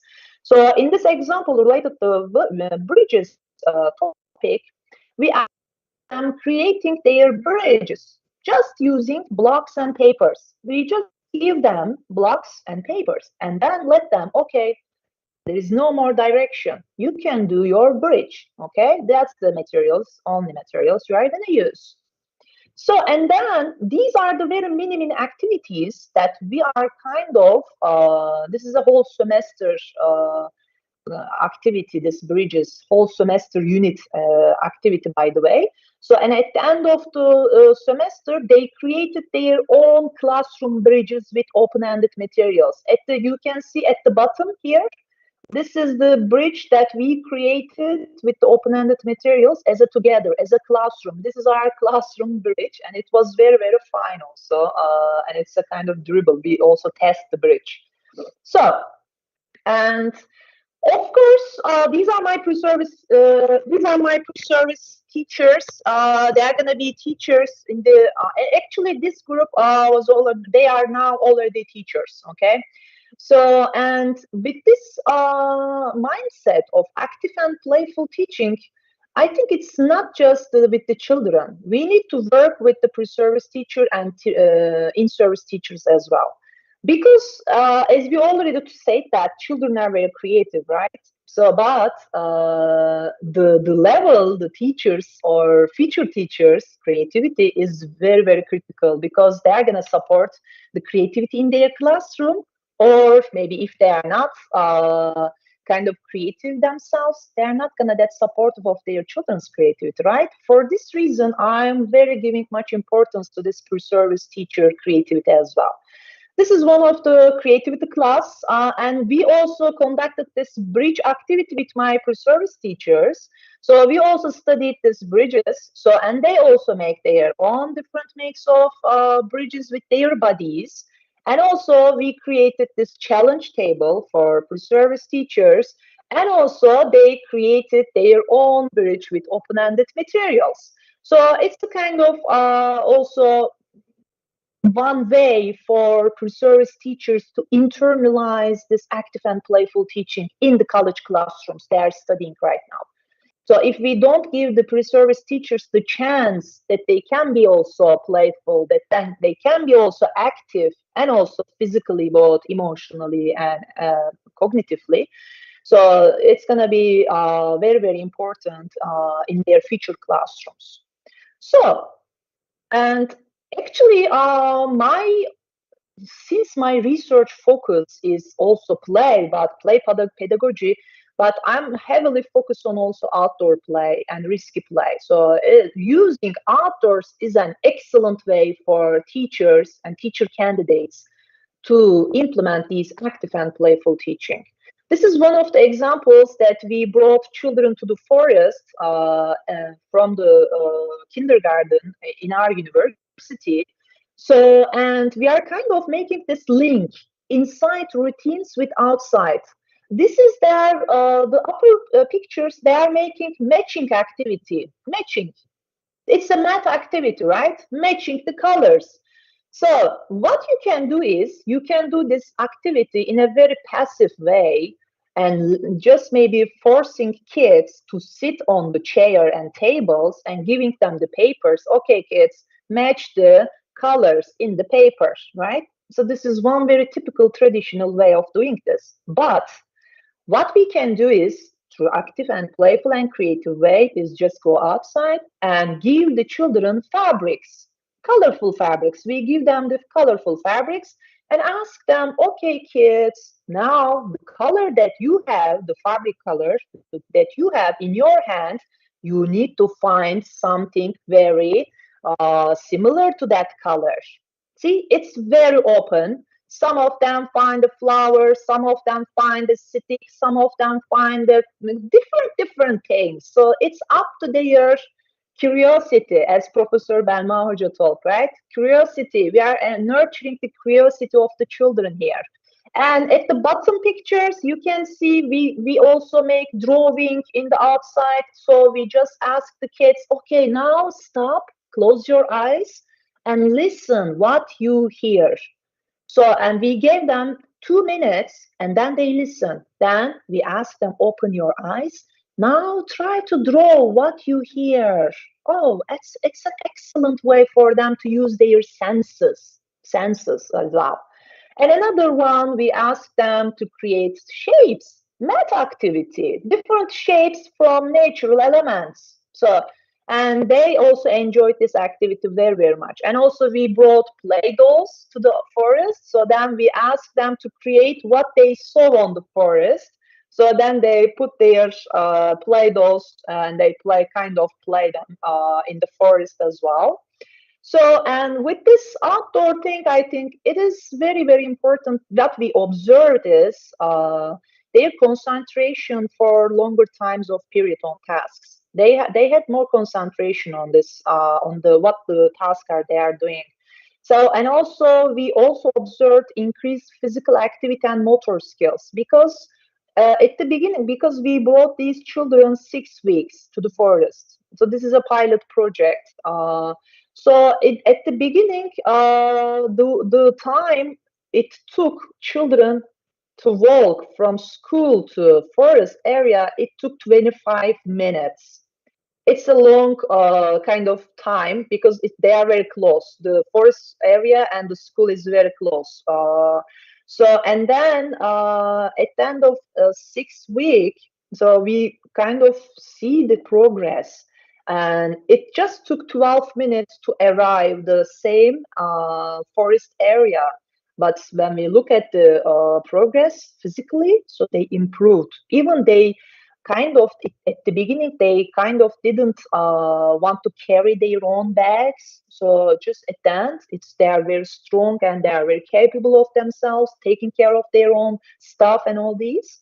So, and some of them, they were just keep falling down while they are walking because it's a kind of not a the road that they walk regularly because it's a forest area. So at the end of these 6 weeks, so they are kind of don't fall over as often at the beginning. So these are very small but very important progress we observed. So, and also, again, as I just told you, it is important for us to also make the pre-service teachers aware of what's going to happen when they become a teacher if they want to use active and playful teaching. So, same activities, same forest area, we brought pre-service teachers. So, and they also kind of make this recognition of the potential for using the outdoor settings. Because just consider yourself, because most of you right now here, university lecturers, right? And the university environment is happening most of the time inside, right? So most of the time we are using classrooms. Yes, of course, this is the nature of maybe higher education. But if you are going to work with preschoolers and if you are going to work with this active and playful mindset, you need to somehow use the outdoors as an extension of your inside, right? So for this reason, at the end of this forest experience, pre-service teacher also say that it helps them to build confidence about abilities as teachers.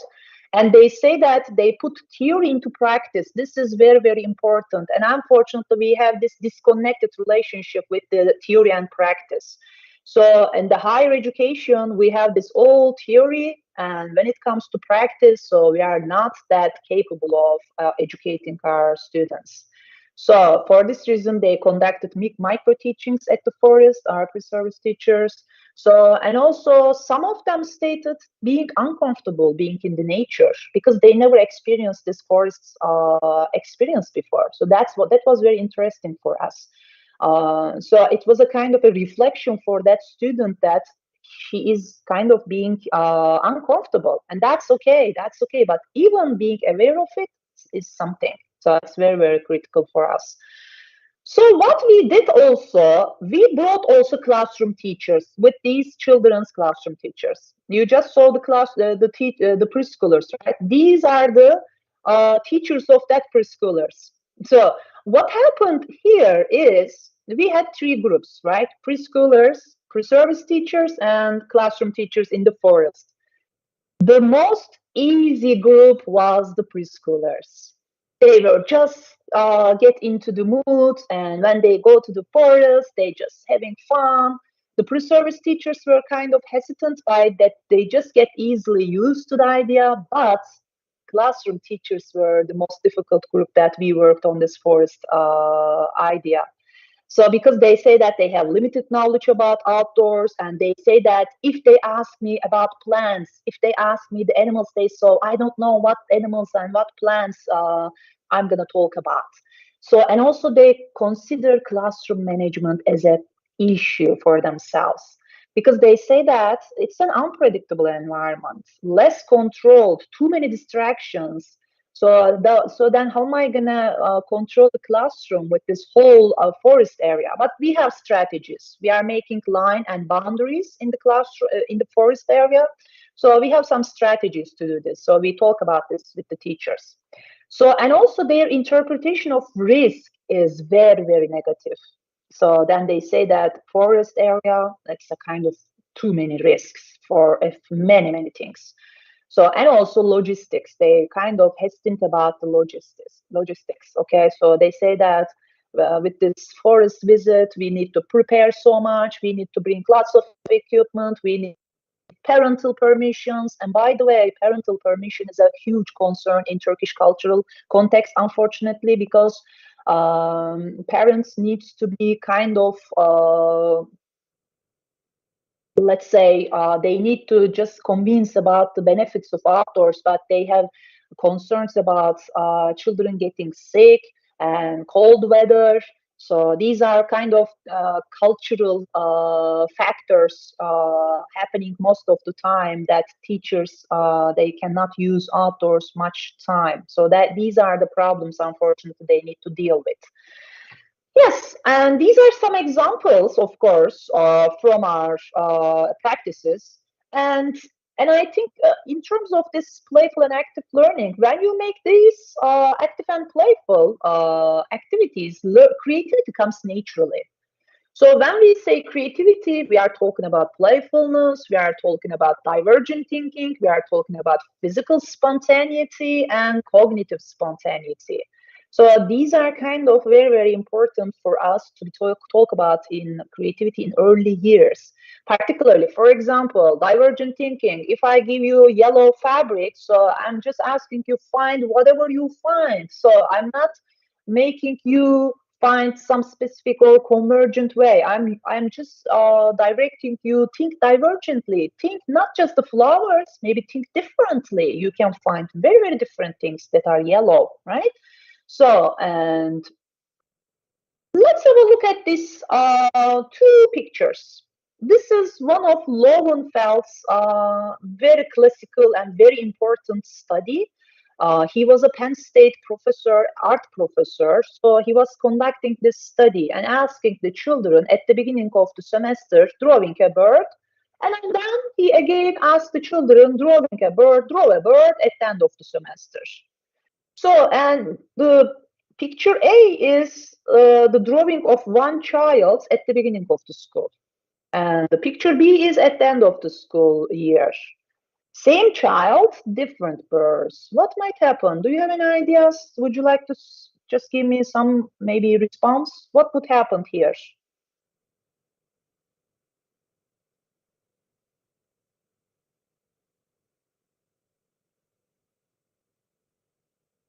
Same child, different birds. What might happen? Environmental effect, I guess. Because environmental because it is the school is taking the creativity out, or the school is some place is shaping, the other one is just living free. Yes, Sibel Hocam, you are very, very close. Exactly what you said. So a child's, in picture A, a child's bird drawn from experience and memory at the beginning of the semester, right? Right. So then the child starts school, the child is asked to color workbook birds for math activity.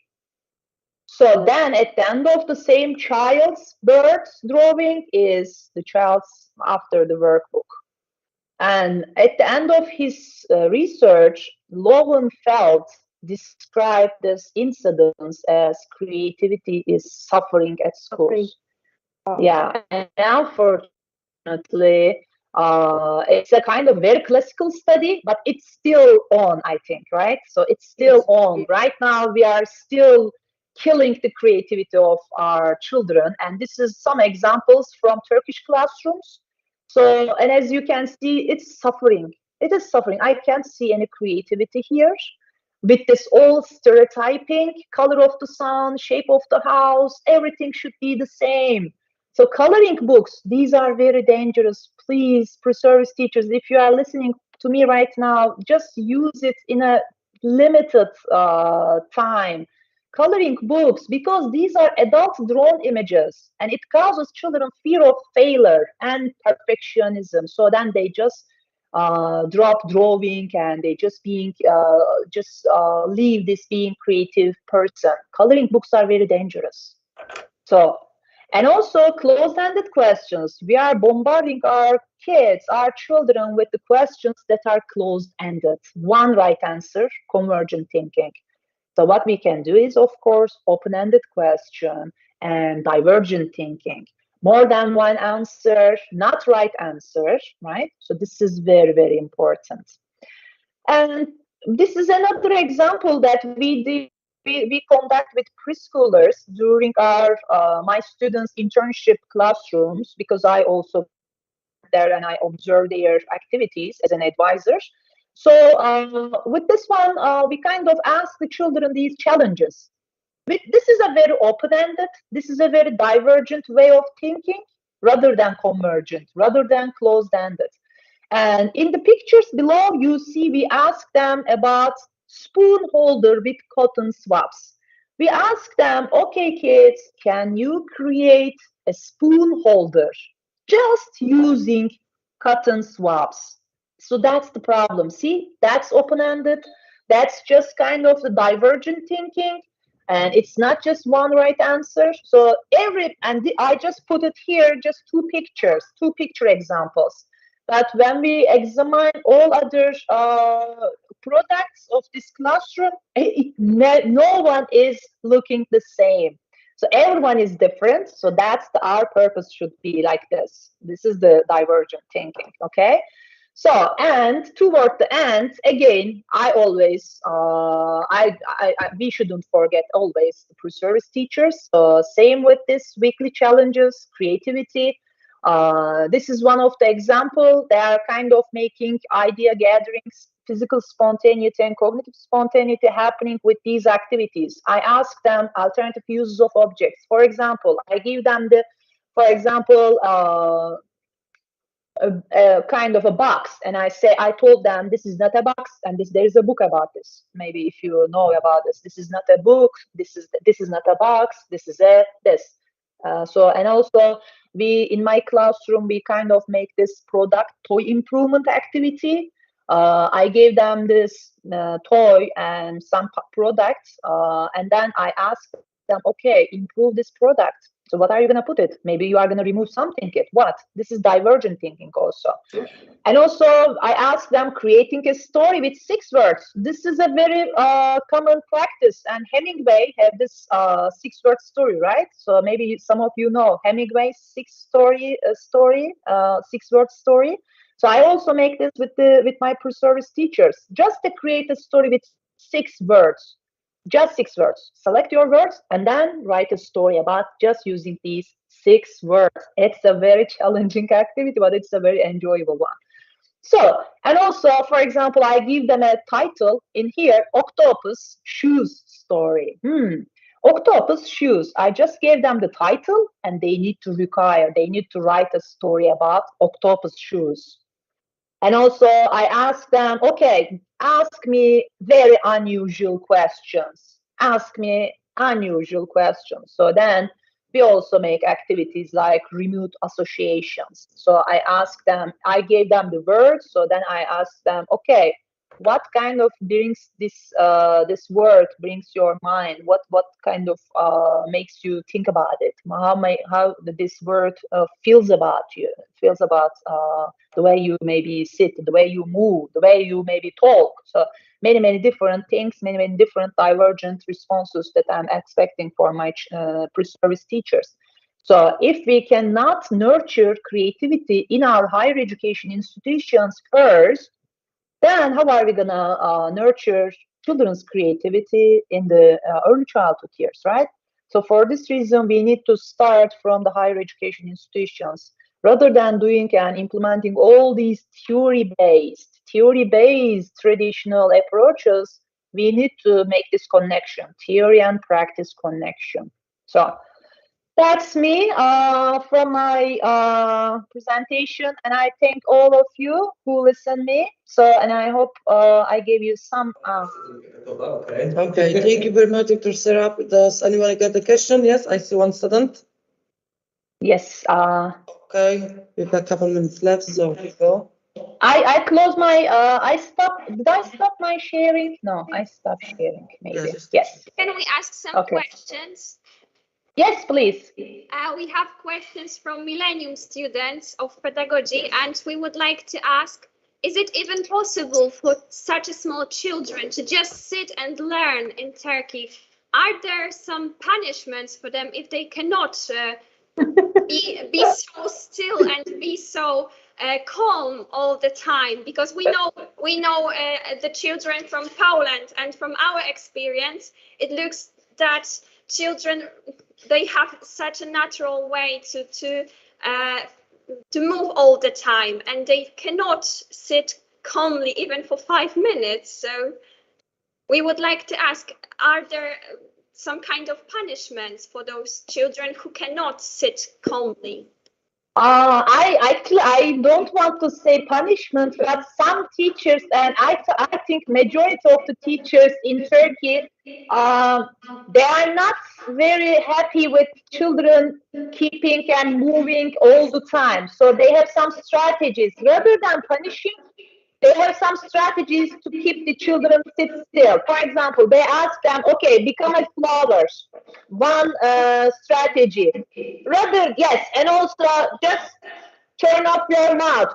Okay.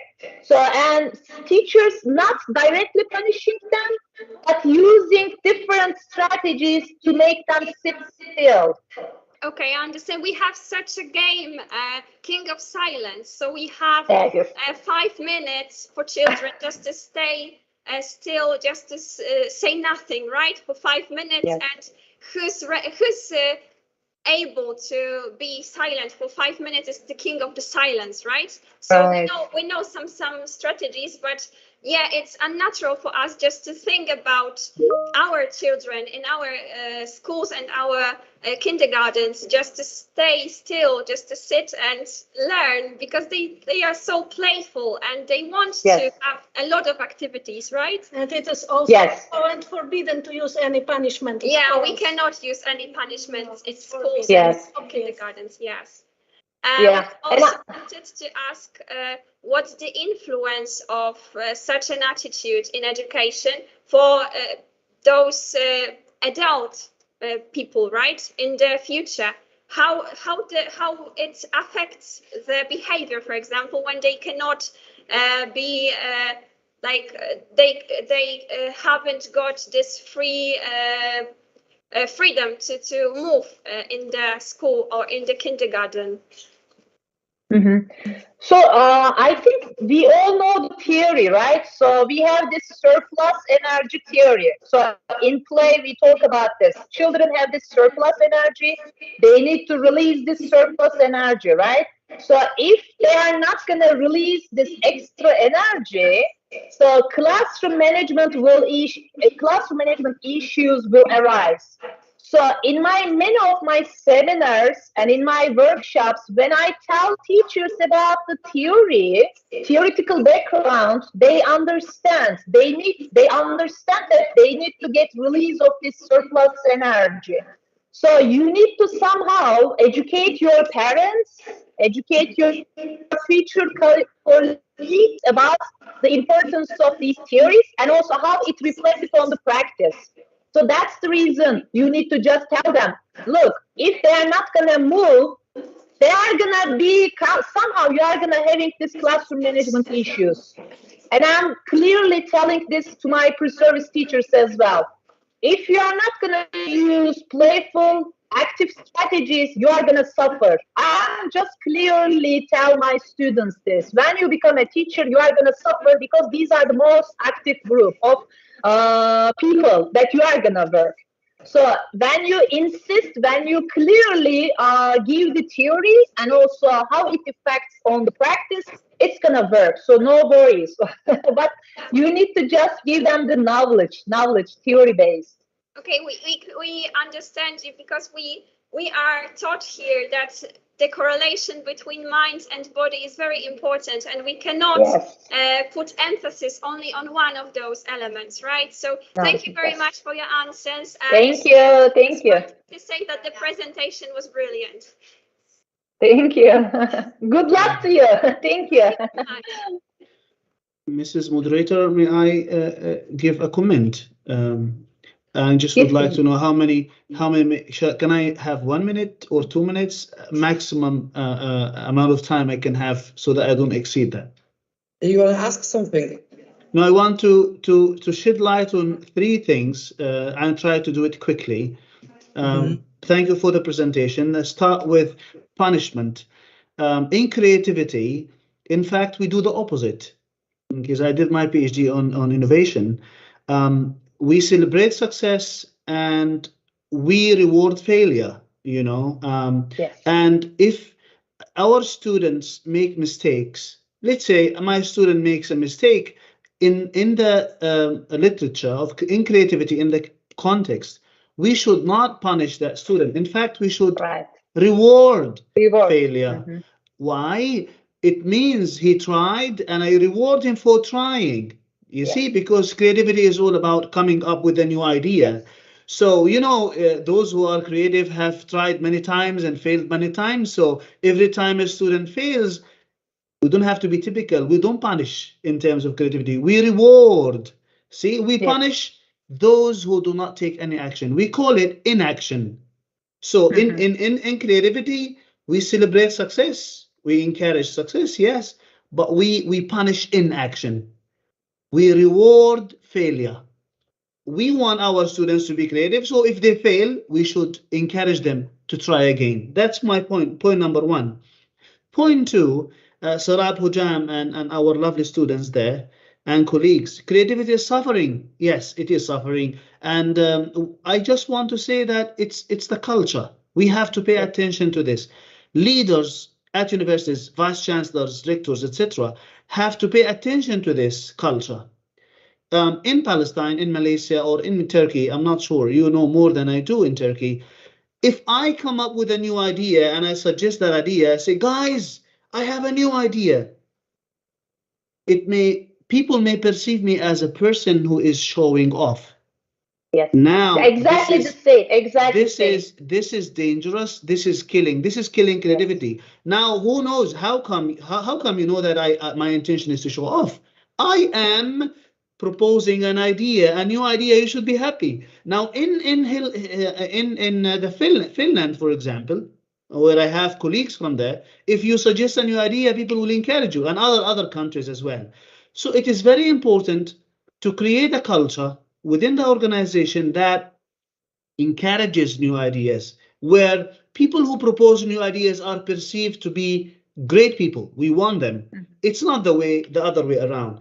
And the last point, friends, you took me, Sirap, when you talked about matching theory and practice. You know, you took me back to 17 years ago when I was in Raub.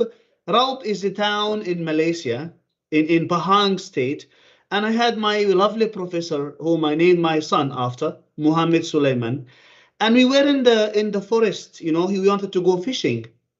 He said, Ismail, go get some worms. We need to dig the soil to get worms to fish, to catch some fish. What I did, I was happy. I got some worms. So he was busy. So what happened was that I just found a piece of paper or plastic. I put the worms on that piece of paper and I was glad, happy. He called me, Ismail, what happened to the worms? How many did you get? I said, I got 5, Prof. He said, great, let's go fishing.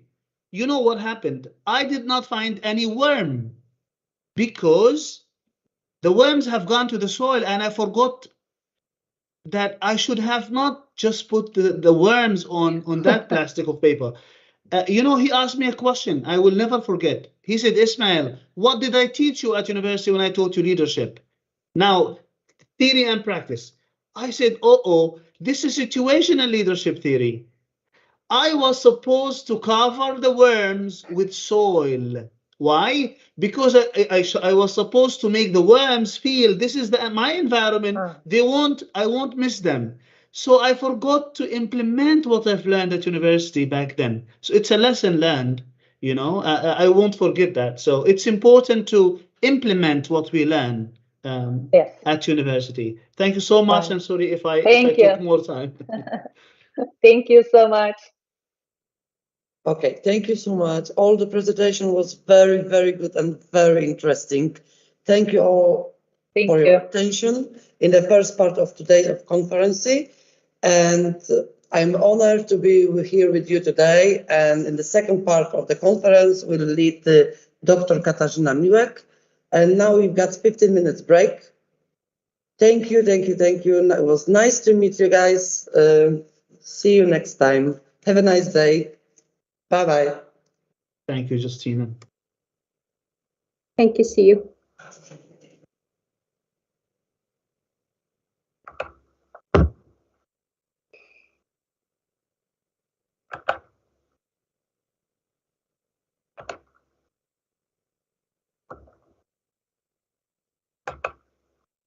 Hocam ara mı verdik?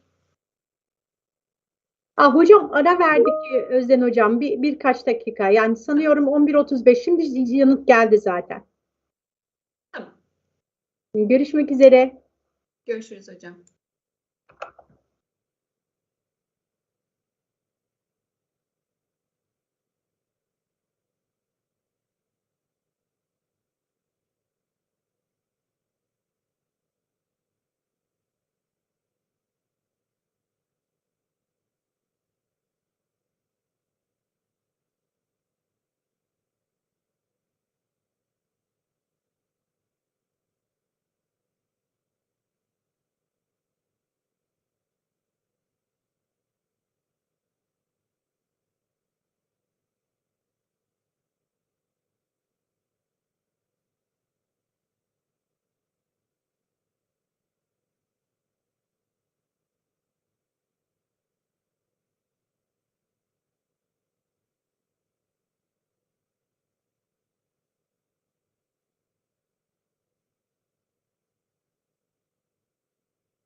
Halo, halo. O, tamten przecież.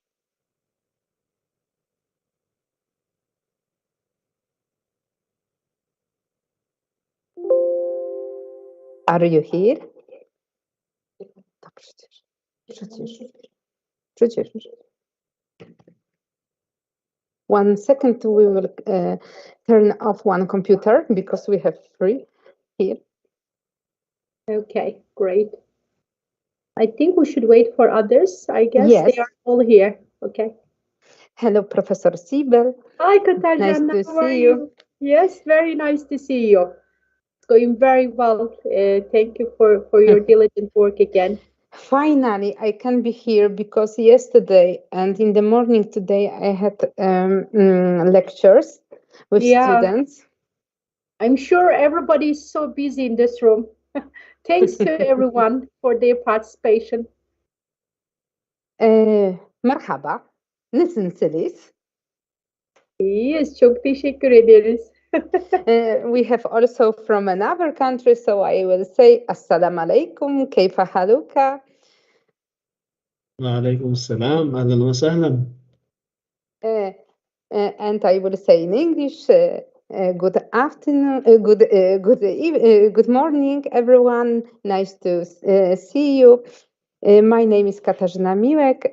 I'm lecturer at University of Millennium here, and I'm going to share with you the topic of art therapy in education. Yesterday, of course, Professor Siebel told us about the music therapy. It is also the field of art therapy. And now I will share my presentation and I will share my knowledge with you also. One moment.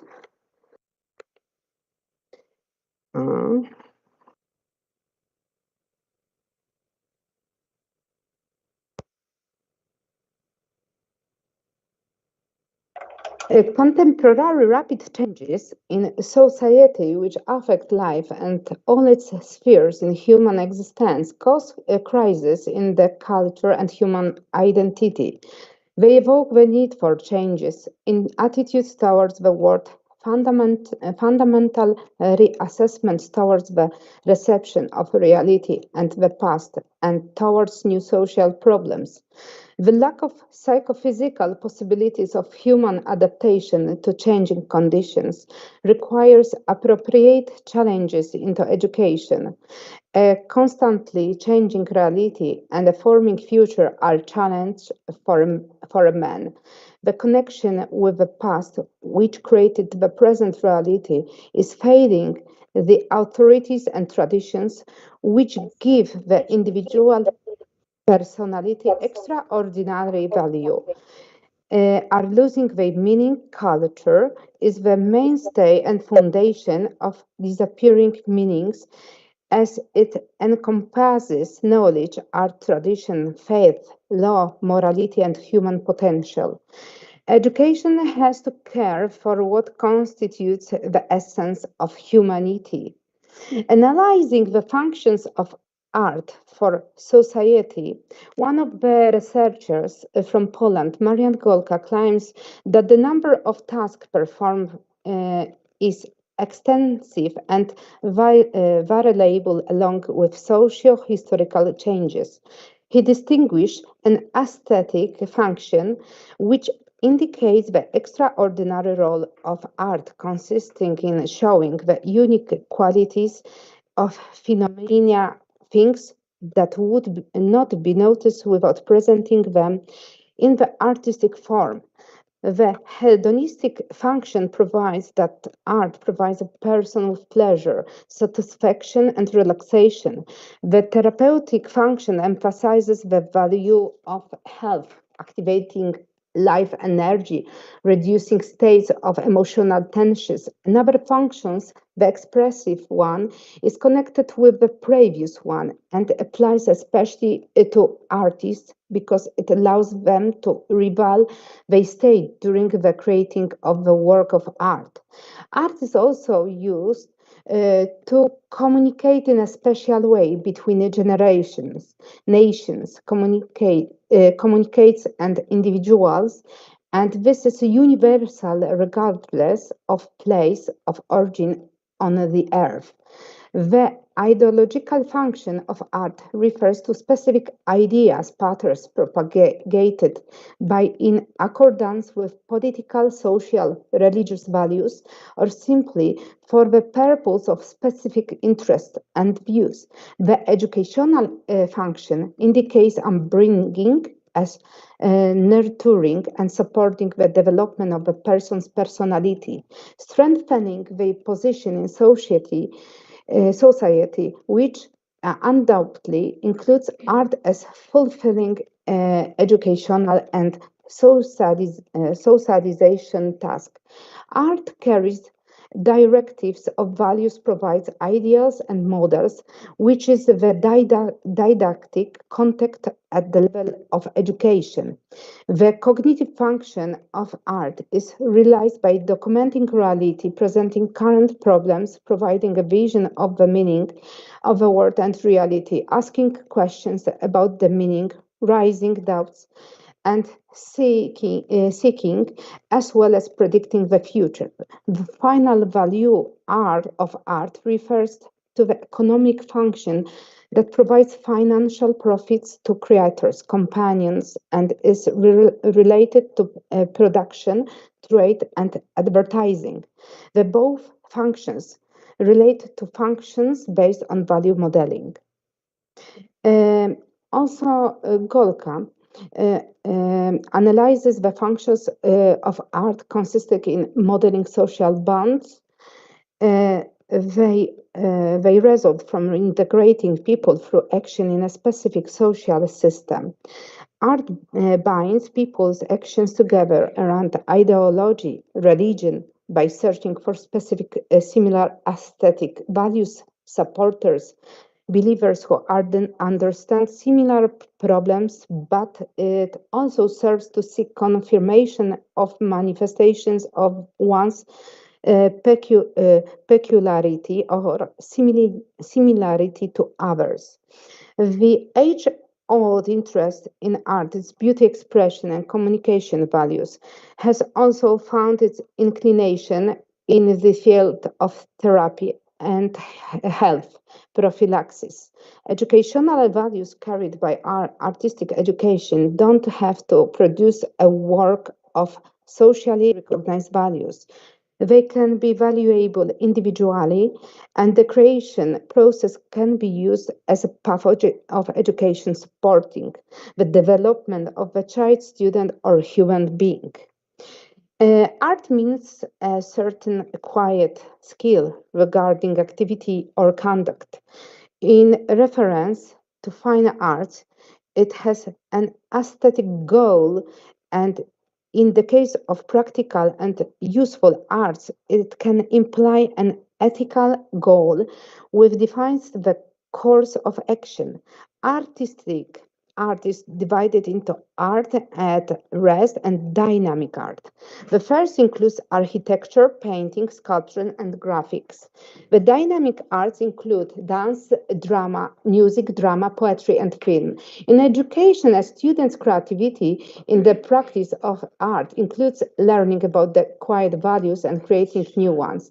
The student is introduced to the world of art in the field of education, and at the same time, he or she is subject to the process of education and socialization through art.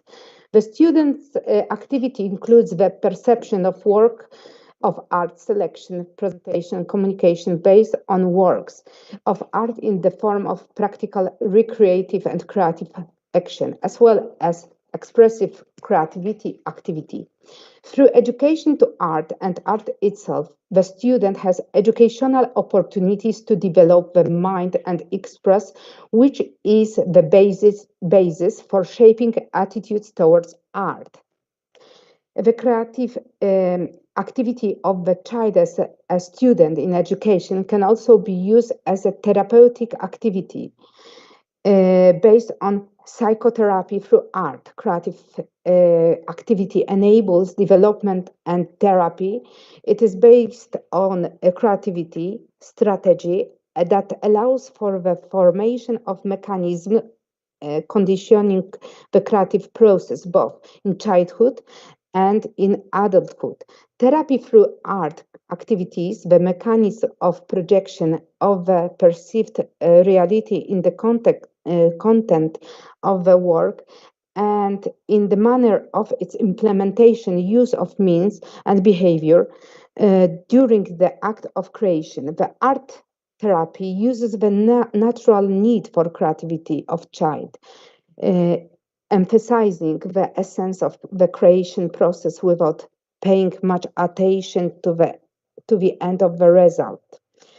One of the Polish authors and researchers, Władysław Dykcik, emphasized that art therapy based on unrestricted, spontaneous creativity causes the whole set of preventive,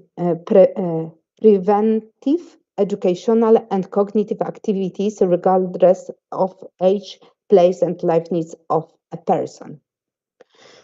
He proposed basing the act of creation on all possible types of art: painting, drawing, making music, graphics, dancing, singing, writing, diaries, reading, creating poetry, carving. A variety of emotional states accompany a child's development states of increased tensions, apathy, excitement, drug-induced states, and unsatisfied states must find ways to reduce themselves so that they don't cause adverse changes in social behavior towards other and oneself. A range of various forms of art therapy can help here. Currently, art therapy is intended for all those who, through art creation, are able to understand themselves better and to deal with their conflicts and problems in a more effective way. Potentially, every person has creative predispositions, they are dormant, and the process of education and therapy through art can activate them. Art therapy methods allow to strive for self-realization, contribute to taking unconventional and constructive way of solving problems.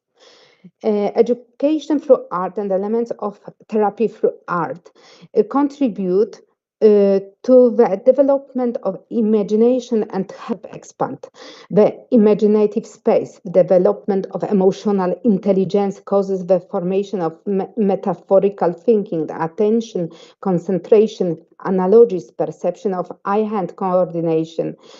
One of the author, Jan Jerat, states that it promotes the development of aesthetic intelligence and emotional sensitivity. An important effect of such education is the development of imaginative thinking factors, as well as manual and construction skill. Therapeutic method of art and the use of the elements also serve to influence mental functioning.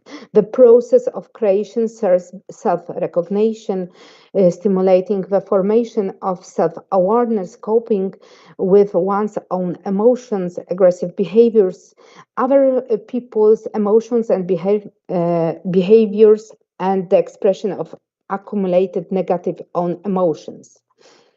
One also famous researcher here in Poland, Maria Molicka, noticed that art allows children to open up not only to themselves, but also to see the problems of other people and help solve them.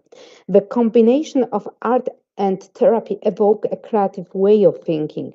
For example, thinking focused on appropriate, unconventional solutions with prevention and treatment of problems and disorders, which are a huge part of human internal conflicts.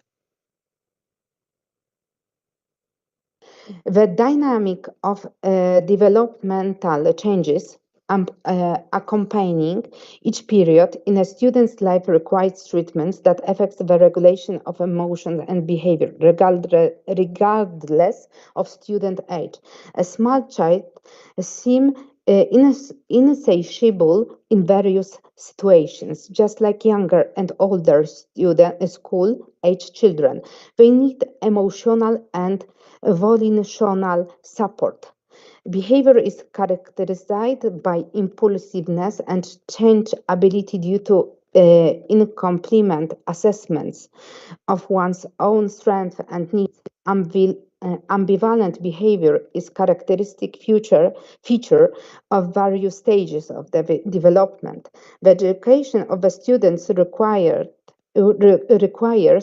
procedures aiming to support the development of correct behavior, stimulating the mechanisms of regulating behaviors and emotions, and undertaking cautious activities. Art therapy methods enhance the range of methods used in the educations. The essence of art therapy is the creation of work that doesn't have to fall within the scope of artistic and aesthetic principles, but it is to be an act of expressing oneself and one's emotions. The purpose of expressing feelings and tensions is to change behavior towards a positive impact on others and oneself. Such an approach explains the therapeutic role of art. And art therapy is not an accidental encounter with the act of creation, but a cautious action by a therapist who focuses on the creative qualities of the person, but also deliberately influences them. Art therapy is a planned activity with the use of literature, music, dramatic art, visual arts, dance, and film. Um,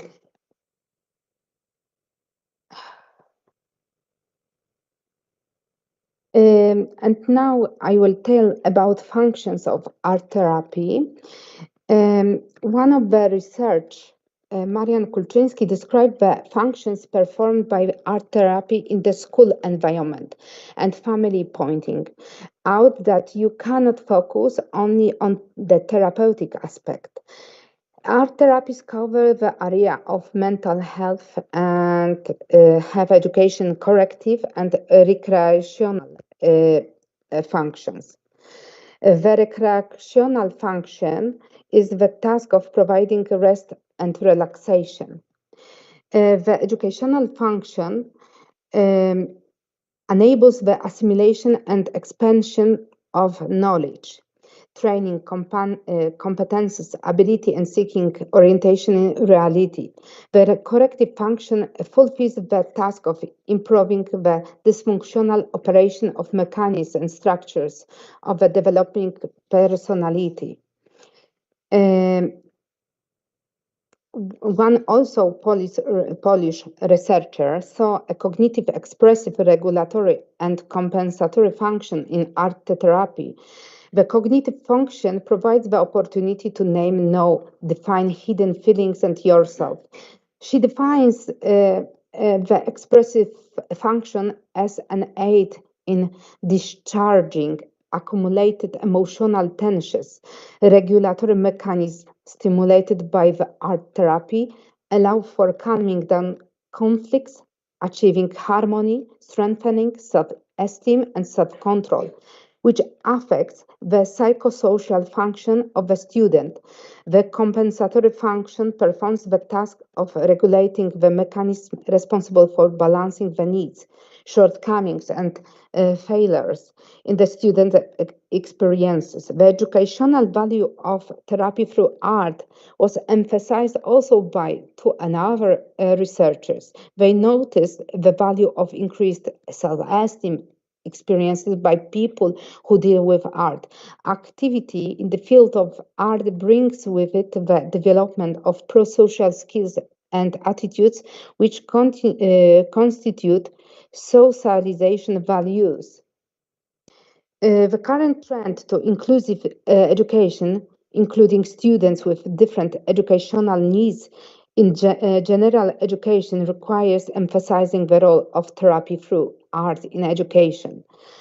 The area of school education must take into account relations and dependencies with various deficits of students related to difficulties with schooling, and therefore must look for influences that increase the cognitive and emotional abilities of all students. The current level of psychological and pedagogical knowledge doesn't make it possible to choose the most effective method of therapy for children with autism, which would take into account all the needs of an autistic child. One of the researchers suggests combining methods and developing various solutions that will provide the child with a multifaceted therapy. This research, Eva Pisula, she suggests supplementing behavioral and cognitive methods with various activities set out in the therapy, as well as goals, needs, and possibilities of a child. The types of therapy through art are centrally complementary. And here we have types of art therapy. We can look at the art therapy from the narrow domain. It will be just only plasticotherapy. I know that in Turkey you understand this. And from the wide domain, it will be music therapy, drama therapy, choreotherapy, visual therapy, and so on. Yesterday, Professor Siebel taught us about music therapy, so I will not tell the same again. About visual and art therapy, therapy through the visual arts includes many drawing, sculpture, and painting. For example, it covers art in general or only plastic arts.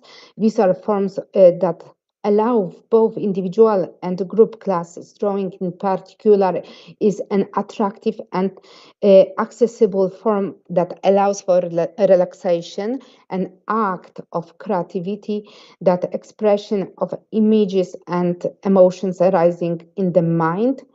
And other art therapy techniques is dance therapy, uses dance as a tool to maintain physical and the mental condition, recommended for preventive activities in environments at the risk of emotional disorders. Fairy tale therapy as a form of art therapy is used in education of preschool children, possibly in the younger children up to the age of 9. It is used to induce empathic behaviors that allows to get to know the human community, reduce the feeling of loneliness, understand one and other people's feeling, and co-create identify structures. And we have bibliotherapy, it is library therapy, librarian therapy. It is for older children. It is recommended as a general development, preventive, and social rehabilitation source. The book is a tool for making changes in behavior, attitudes, and searching for understanding oneself and others. And we have also drama therapy. Playing roles, pantomime, enable communication and choice making, stimulate thinking, reflection on one's own experiences, acting out known and unknown situation. The technique requires preparation for spectacles, performances. And we have also film therapy, allows to focus on the viewer and their feelings, enables to identify with the protagonist of the film. So it stimulates reflection, evaluation, and distancing oneself from problems. Phototherapy uses photographs and photography as a treatment tool. Art therapy also includes therapy based on games and plays. Each art therapy technique provides students with opportunities for spontaneity, creativity, calming down, relaxation, activation, establishing a relationship with the teacher, shaping valuable attitudes, plays an educational, preventive, and therapeutic role. And art therapy technique can be the key to each student's potential. Thank you for your attention. Do you have any question? I think Professor Sibel, it was very nice to that you made the presentation and your speech about music therapy, and it will be very fruitful for us together in art therapy. And now our next speaker is, if we don't have any questions, Dr. Ismail Abu Jarat, University Science Malaysia, representative of World Academy of Islamic Management in Turkey, with his speech leading effectively at the global level the role of understanding culture. Please, Dr. Ismail. Thank you so much, Dr. Milek, Kathy. And first of all, I would like to thank Prof. Sibel for the opportunity. It was through Prof. Sibel that I got to know the conference, and I believe it's a wonderful thing to meet new faces. And it was an advantage to be in Turkey for almost 3 years, serving, teaching there, meeting wonderful people as well. And I'm Ismail. My name is Ismail. Family name is Abu Jarat. I'm from Gaza. I think you know. I used to call it, and I'm still using it, the prison camp of Gaza, because it's really difficult to get into Gaza, going out of Gaza. So jokingly, I say I'm from the prison camp. So you know, politically speaking, it has been like that for a while. I did my degree in English literature, so I'm quite diversified kind of person. Teaching English as a second language, and then being the interpreter and the translator of the minister back then, of Minister of Health in Palestine. And then I pursued my MBA in University of Science Malaysia, a wonderful university in Penang. And I call you all to look into opportunities to visit that university or to get connection with it. It's a wonderful university. I focus on leadership, and I did my PhD in project management, but focusing on strategic management. So that's briefly, I am a father of 5 kids. I am 45, yes, but I feel younger. I don't know, you know, but intellectually, maybe I feel older. My friends are 70 years old, you know. I find myself with old people, but at the same time, I feel young. I don't know, it's a complicated thing, but that's how I feel. I will be talking about a very interesting topic. It's about culture, a bit sensitive as well. The idea is just to share knowledge, and hopefully you can learn something from this presentation. Since it's culture, so I'll be touching on certain countries. You know, there is a hidden part of culture, so we may talk about negative things. The idea is not to say wrong, right, and no, but the idea is to share, you know, that beautiful side in every country I've been to. Let me share. I will. No, I'm not that good at technology, but I will press share. I don't know where I am now. I sent you the link if you want to show my PDF file. Is it there? No. No. Yes. I need your help, Milak. So now sharing, where am I? I can see myself, but I cannot see the screen. Okay, I click. I click on share now, and then again share. Share.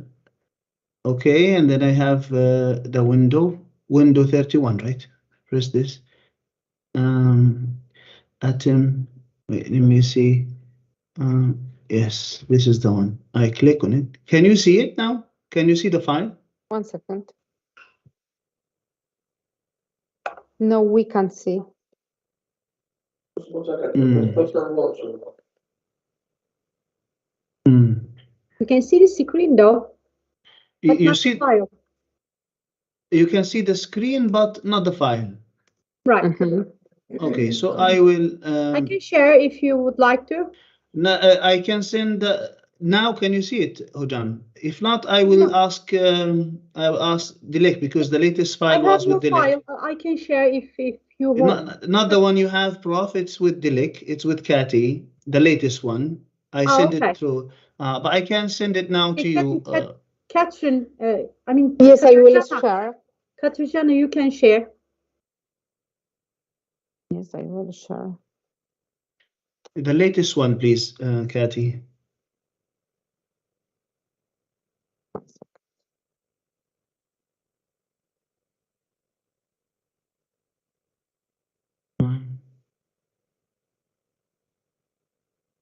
It is this, yes? Yes, yeah, right, that's right. Okay, so this is, so you are controlling, right? I cannot control it. I need you to scroll down a little bit. So, okay, thank you so much. So, WAIM is the World Academy of Islamic Management. It's based in Kuala Lumpur. I would like to send my regards to the president, Professor Emeritus Dr. Mohammed Suleiman, and the team there for doing a great job serving the world with Islamic management. And we go on to the next slide, please, Dr. Milak. We stop here, please. Now, if you look at this, you will see some photos, and the first one, of course, the sperms struggling to catch the ovule. And if you, I can learn a leadership lesson from this. You know, life always is about struggle. You have competition, challenges, but the main goal of the sperm is to catch the ovule. Then you will have a fetus, a baby later on. So we are born in a certain day. We are not. We do not have choice on that. And then after that, the journey goes on. Then you get married. Some people don't even get married. And the journey continues until the time that we do not know we will be leaving. So I call it one-way traffic, you know, I call it short-lived journey. It's life. There is a reason why I'm giving this introduction, because I will be talking about something, a lesson that we can learn about leadership and what leaders can learn from this. So life itself is short-lived. We do not live forever. So leaders have to keep that in mind, especially the fact that we are destined to leave. I personally believe that leaders can be more effective when it comes to empathy, doing the good things when they remember this. There will be a time when we just leave. So the problem I see is that when you forget about this, this means the fact that we are destined to leave, people tend to focus more on how much money I have to make, etc. And they may cheat for that, and that will affect their values. Now, if you look at life, which is a journey, religion is important to many people. Some people even don't care much about religion, but religion is important. When you look at life, the goal, the purpose of life in religions, if you scroll down, please, I mean, this is not the file. Okay, I have to read. Okay. In the Quran, which is the holy book of Muslims,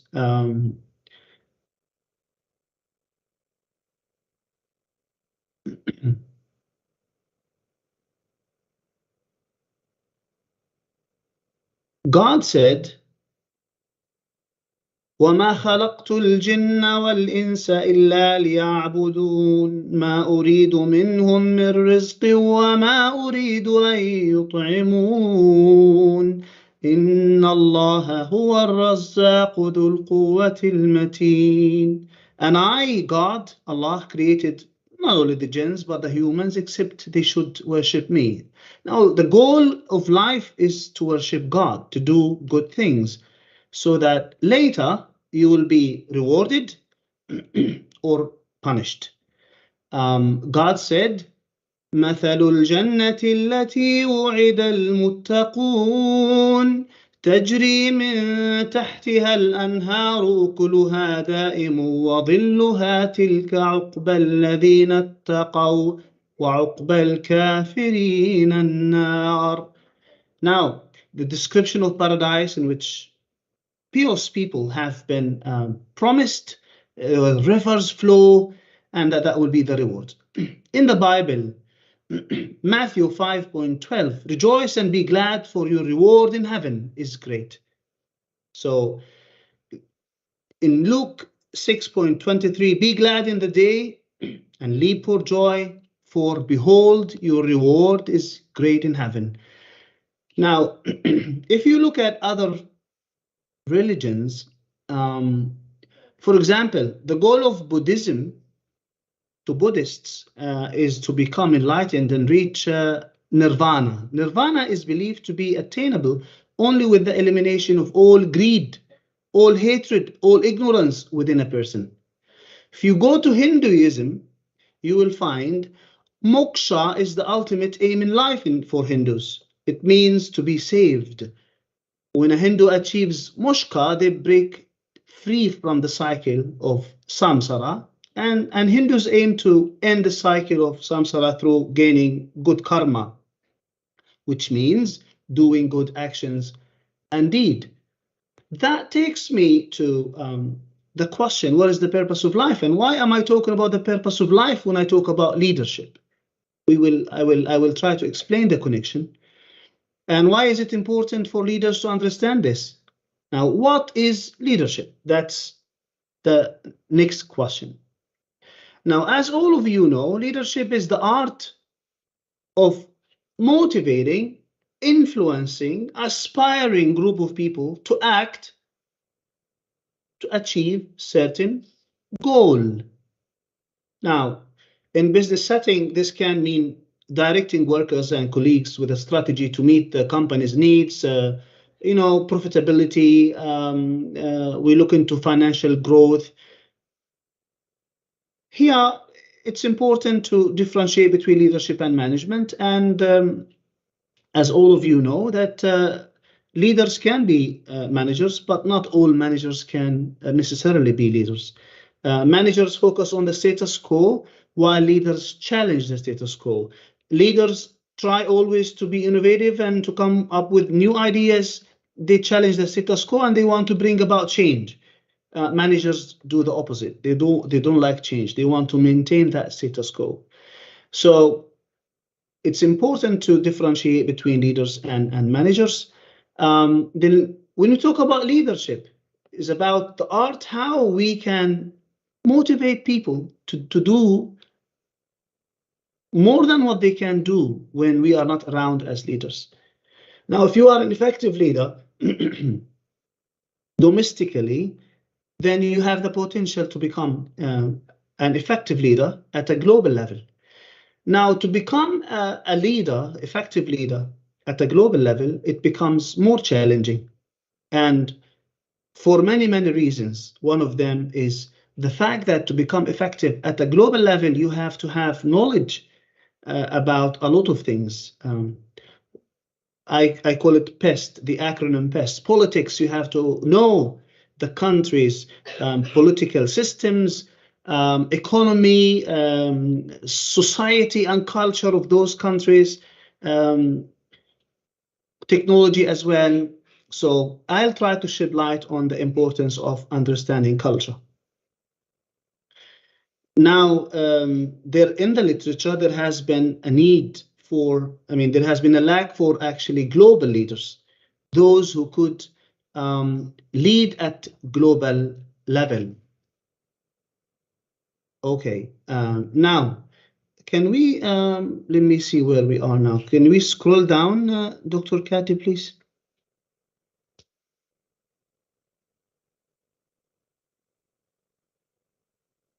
We go through.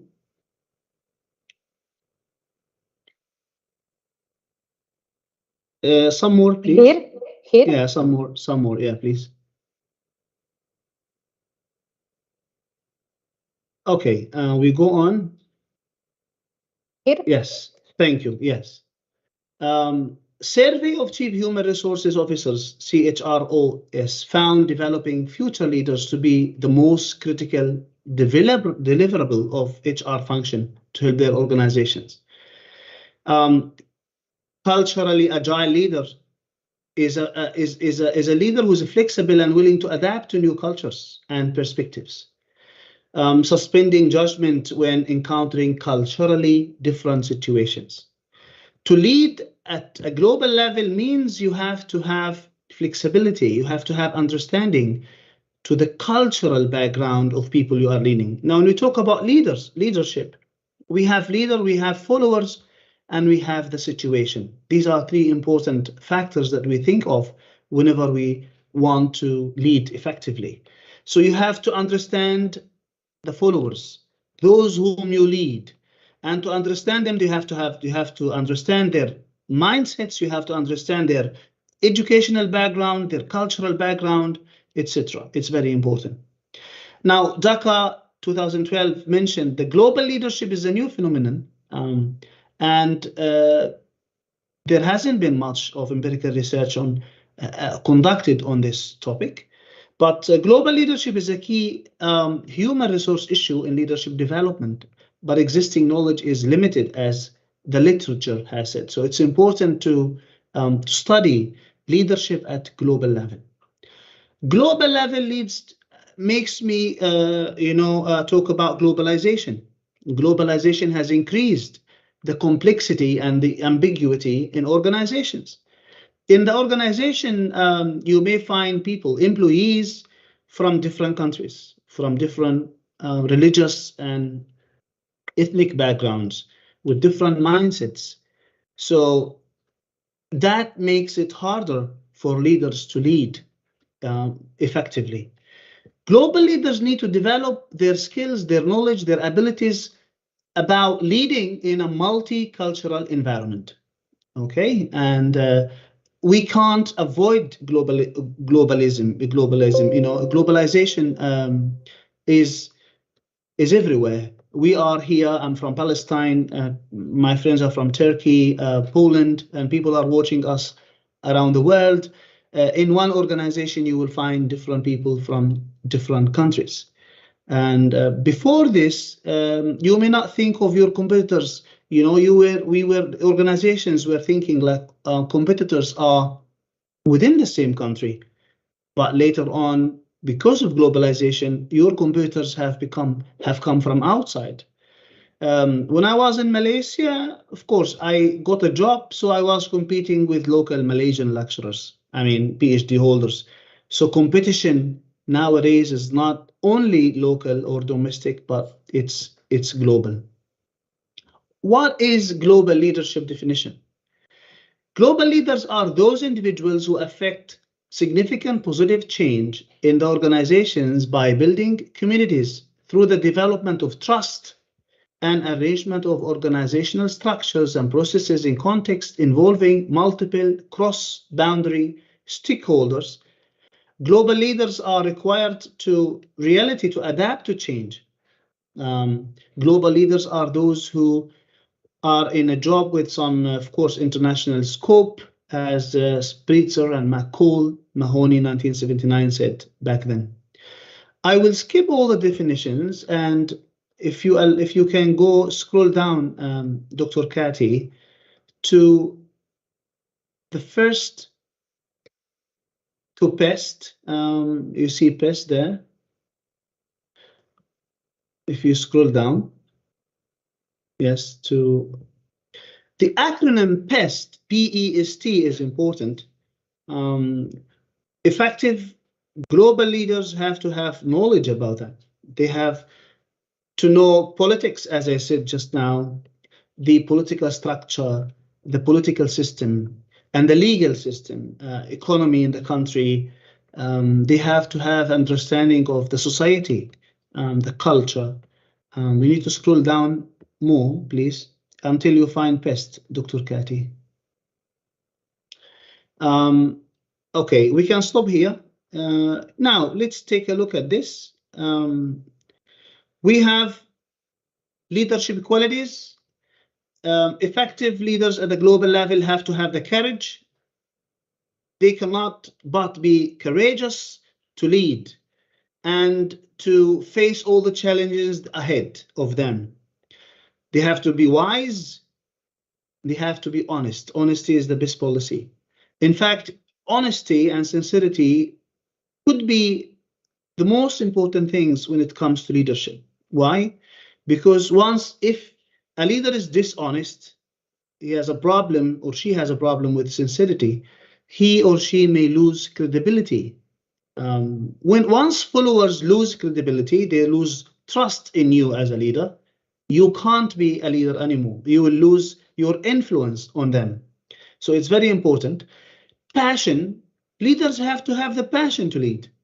You know, sometimes we face a scenario where we have someone who has the leadership potential. He or she can be the great leader we want to lead, but he or she doesn't want to lead. So he doesn't want. So it has to be something that they want to do. Okay. So passion to lead and confidence to lead are important. Let's go down. Scroll down, please, Dr. Cathy. And after this, we have to look into leadership traits. When it comes to leadership traits, it has many traits, including personality traits, by the way. And some people say leaders are born, not made. No, yes, to some extent, leaders are born with certain traits, but they can enhance those traits. They can develop, they can improve. So even our personality, we can be born as introverted people, but we can become more extroverted, and it requires training, and so we can improve. The first one is loyalty. They have to be loyal, they have to be honest, they have to be sincere. Empathy is extremely important. And this has something to do with how leaders empathize with followers.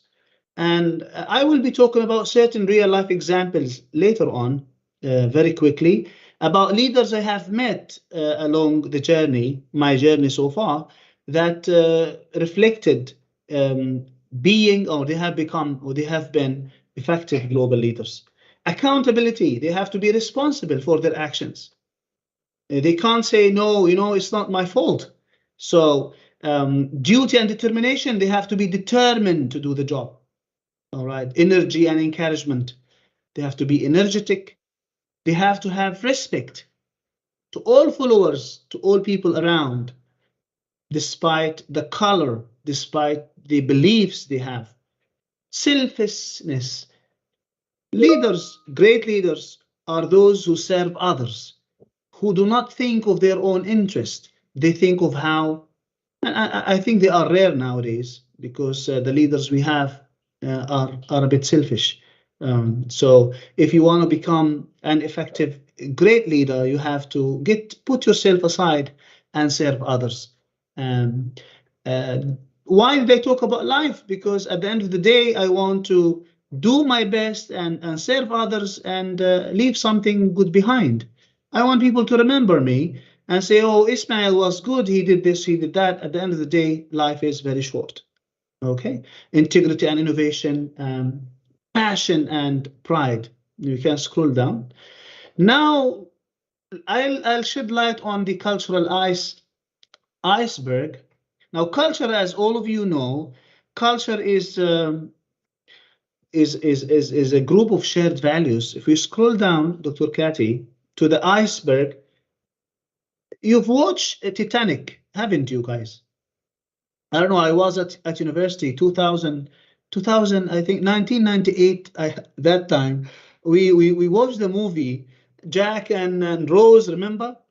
The Titanic sank, didn't it? It sank, and one reason why it sank, because the captain underestimated the size of the iceberg. He thought it's a little thing. It's a little thing, but culture, I like this model because it reflects what culture is. Now, there are two sides of culture. Now, what is culture? Organizational culture. We talk about national culture. Culture is shared values, the beliefs, the values that people in a certain society believe and share. So it's about shared values, all right? Why values? Because values actually make us form our beliefs. Our beliefs make us have certain attitudes, and then we have certain perceptions. When we have certain perceptions, all those will form our behavior. We will act based on actually values, what values we have. So if you look at this cultural iceberg, there are two sides of actually culture. One of them is obvious, observable. We can see in Malaysia, if you go to Malaysia, you see people with scarves. You have Malays, you have the Chinese. You go to the Gulf, you see how they dress and what they eat, etc. These are things among the things that we can see.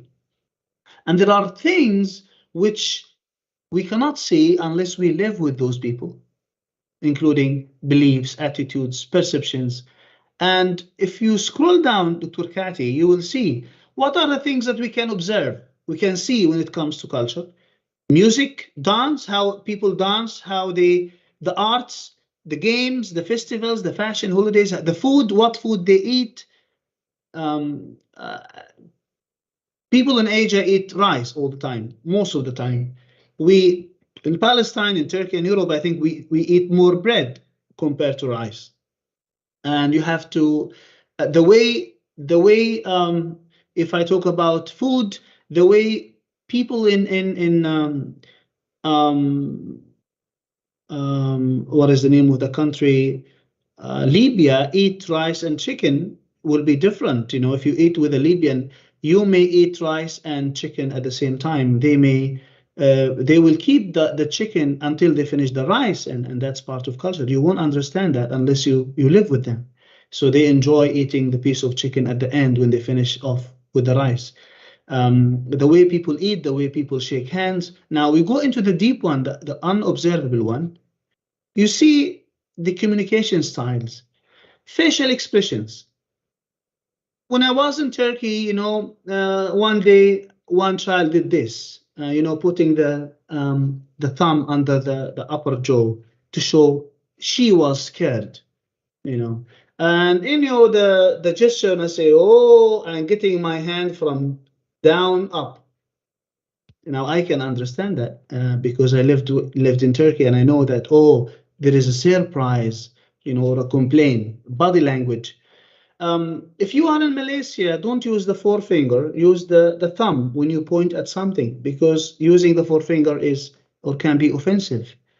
If you're in Turkey, you are in the metrobus in Istanbul, don't raise your voice, lower your voice, because people don't like loud voices. How people perceive the past and the future. If you go to Egypt, you will find people more present oriented. They want to live the present. You go to Palestine, you will always find people past oriented. They always remember the past and the fact that we were great. Our Palestinian teachers in Qatar, Kuwait, and etc. were the teachers who taught their leaders. We are always looking at the past. I don't know, maybe because our present is not that promising, and the leaders we have do not think of the future, maybe, but it's a problem. To be past oriented is a problem. So how people perceive time is important. Is time important? Are they punctual? That is something hidden. You cannot observe it unless you live with them. And you have how they treat the elder, is also hidden. So that is the deep culture. How they get married, how they shake hands. In Palestine, when men shake hands, they shake hands firmly, for example. In Malaysia, don't shake hands firmly because they shake hands softly. We walk fast. In Malaysia, they walk slowly. I mean, different countries have different cultures. How people live, how are things done there? You know, that's the question we have to ask. Defining culture is not that easy thing. To me, how people do things and how things are done can reflect culture. If we videotape people having lunch in a certain country and they do not know, if we watch them, what they are talking about over lunch, you know, will reflect part of culture. Now, scroll down. Let me shed some light on very quickly on certain countries. I have been to different countries so far. Can we scroll down? And I've been to France, to Hungary, to Malta, Portugal, USA, UK, Turkey, Malaysia, Indonesia, other countries. I'll just that can be part of my style in life. I wanted to live my life in different countries. I'm in Cyprus now, and I want to learn as much as I can. And you know, that's why I've been to many countries so far. Can we scroll, Dr. Cathy, to the first flag, Palestine? Palestinian flag, Palestine, doesn't exist. There is no independent state of Palestine now, unfortunately. We are still struggling. And to be honest, we have a serious leadership problem in Palestine. Leaders are not effective, and mainly because of ignorance, lack of knowledge about strategic management. They don't have that vision, mission, etc. Let me shed some light on the cultural aspect here. In Palestine, if you want to lead a company in Palestine, you have to have very good background about politics. Everyone likes to talk about politics there. Children talks about politics, so you have to have very good political background. You have to understand the fact that in Palestine, in the Palestinian territories, we have West Bank, Gaza, East Jerusalem. Each, unfortunately, has its own culture because of the geographic separation. So if you are in Gaza, culture there is different from the culture in the West Bank, though people there are Palestinians, so you have to be aware of that. I talked about orientation towards time. So don't be sarcastic about the past because people are so proud of their past there. Okay, and you have to be affiliated with a party or at least getting the blessing from the ruling party. If you want to be an effective leader in Gaza, you should at least get the blessing from that party ruling Gaza called Hamas. If not, you will face a lot of challenges. So again, that's political.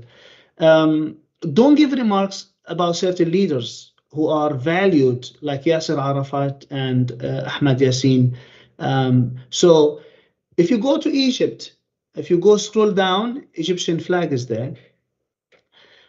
Even though you are in Egypt, if you want to lead a company, you're integrating with Egyptians, do not mention anything negative about Palestine because you may end up disappointed.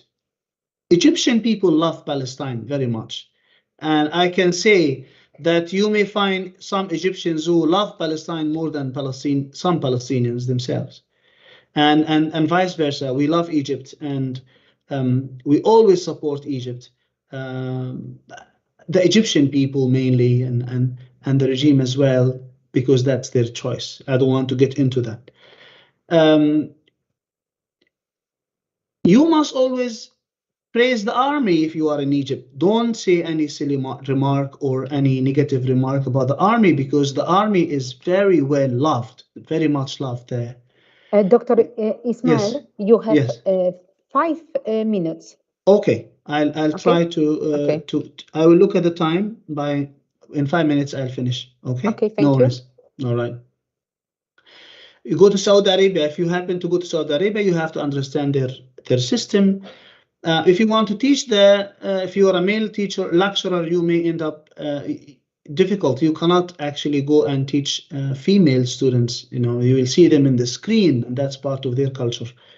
You have to praise them. They like to boast themselves. And here, a Palestinian man in Cyprus got very interesting story to tell with the diplomat, the head of diplomat in the embassy. He is supposed to be a great leader, I know, and he made use of that asylum seeker, making use of 300 euros, forgetting the fact that as a diplomat, you are representing a country. So you have to be honest, you have to be generous, you have to understand that when you do something wrong, you are damaging actually your country image. And it's interesting to do research on this kind of people. They love bargaining. You know, if you sell to Saudi, don't worry if they bargain like over a few euros, they love that. In Malaysia, I don't have much time to explain a lot of things about Malaysia. Malaysia has got 3 races, basically, Malays, Chinese, and Indians, and they live together in peace. It's a beautiful country, as if 3 countries in one, I shall call it. Each race, Indians have their own religion, their own language, their own culture, Chinese and Malays as well.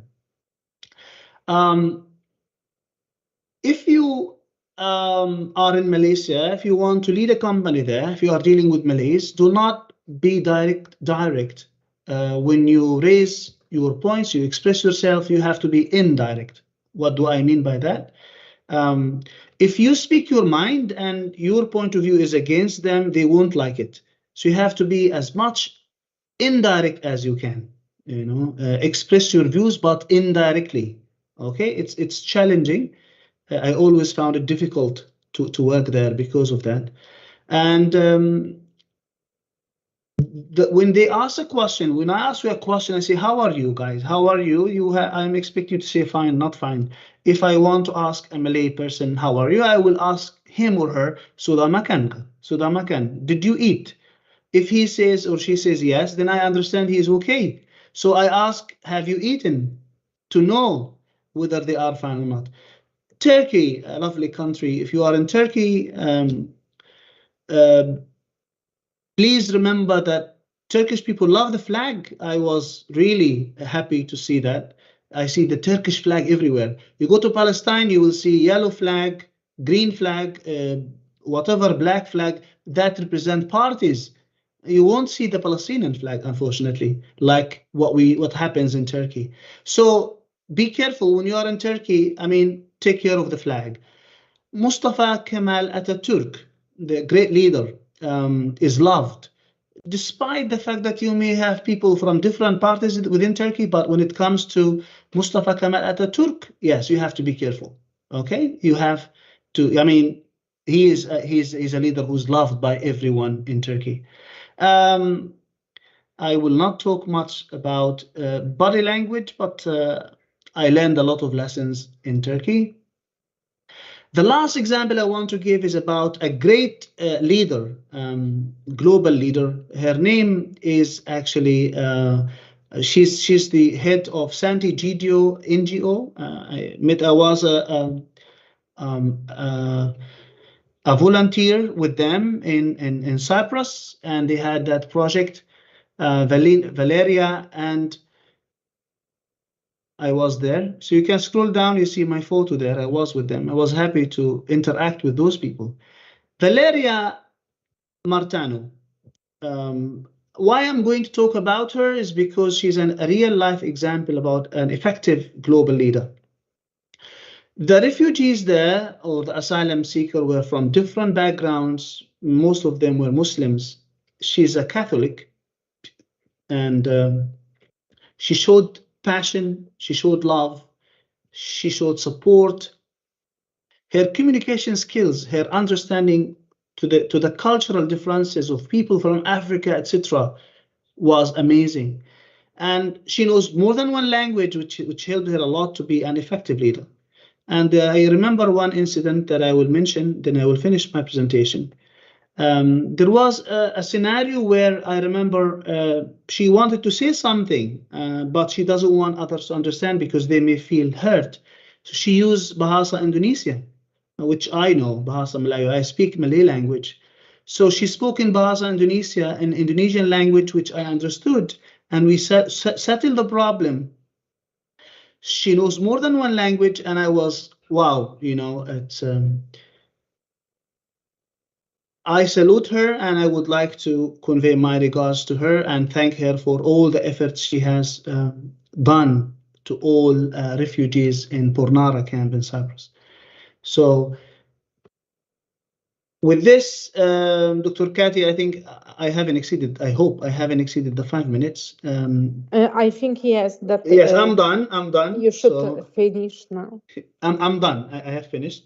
So if you have anything to say or to share, I would be very happy to learn from you, my colleagues. If you have a question, please ask. I will try to answer. And I'm happy to be here among you guys. Hello, may I ask one question? I really enjoyed your presentation. It was really insightful for me. I actually teach cross-cultural management and leadership.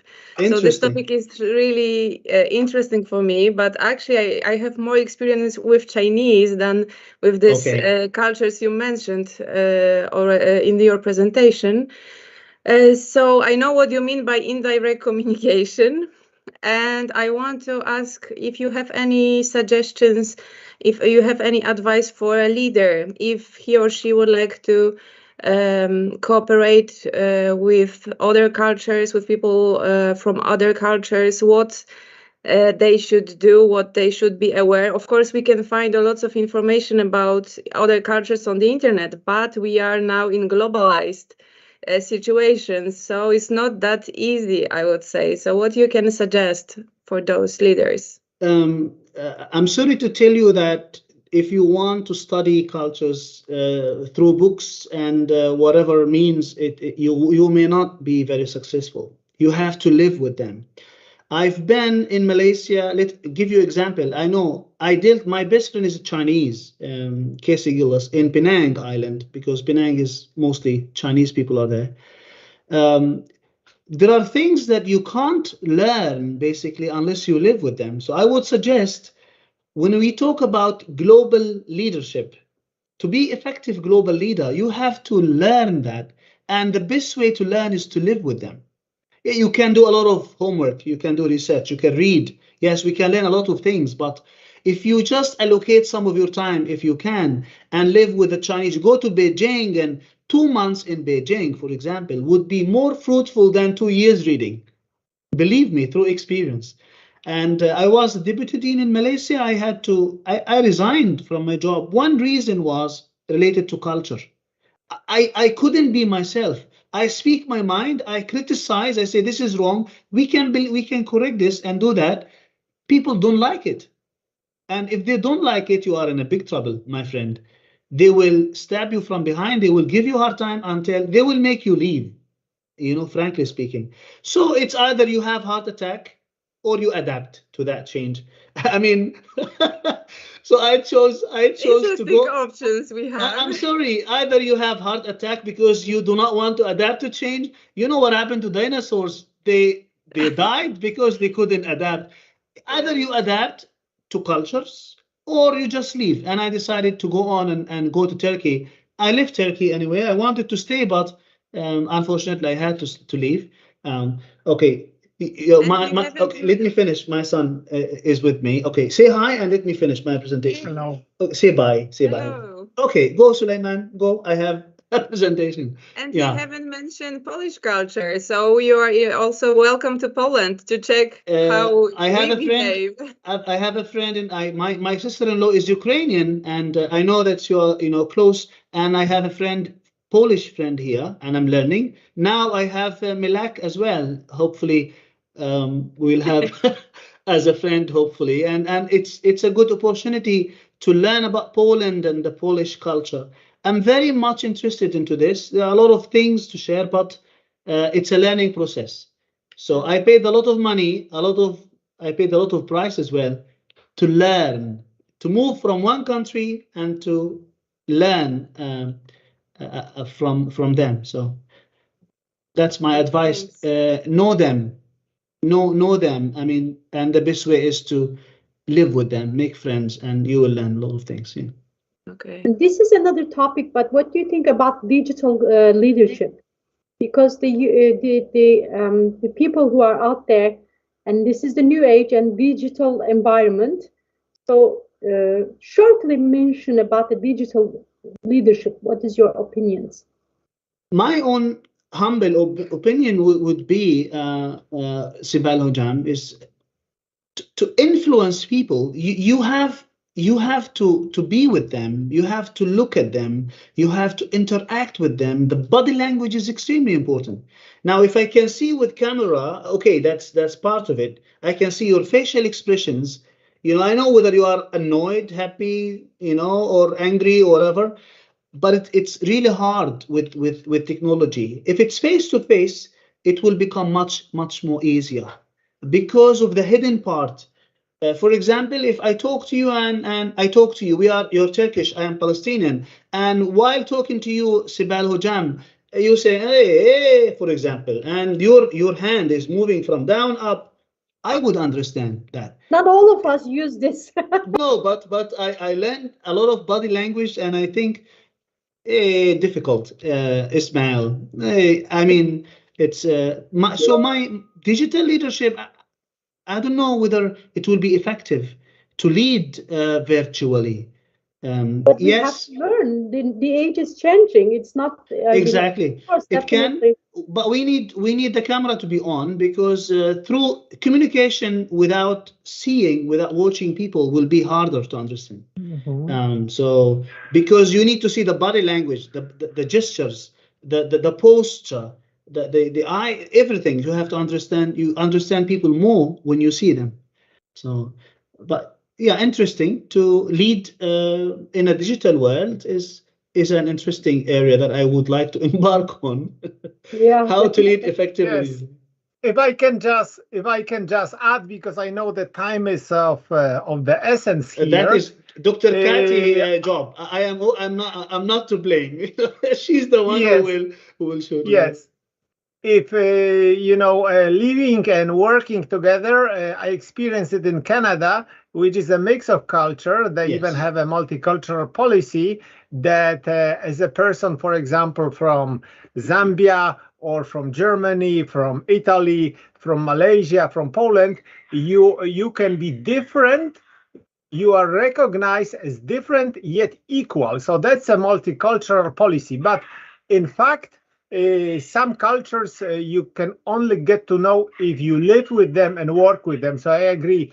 Just even if you perfect the books and you learn all the theories from Gerd Hofstede, Tropenhauers, Shane, and all others, great researchers on the cultures, the best way to know and actually help the students to experience is when you have intercultural body of students they work together in different teams, not only teams from their respective countries and presenting on their countries, but work between countries, different students, and then present on the case. So they are learning from each other. I had students, for example, from different even continents, let's say African, from Nigeria, some Ghanaian students, then Turkish students in Poland. They work together with Polish students. Some students from Canada also came, so they enrich, so they learn from each other. So by the interaction in the classroom, but the best is when you can spend some time in the country, not only as a tourist, I agree with you, but as a worker or a teacher, and then you experience the local culture,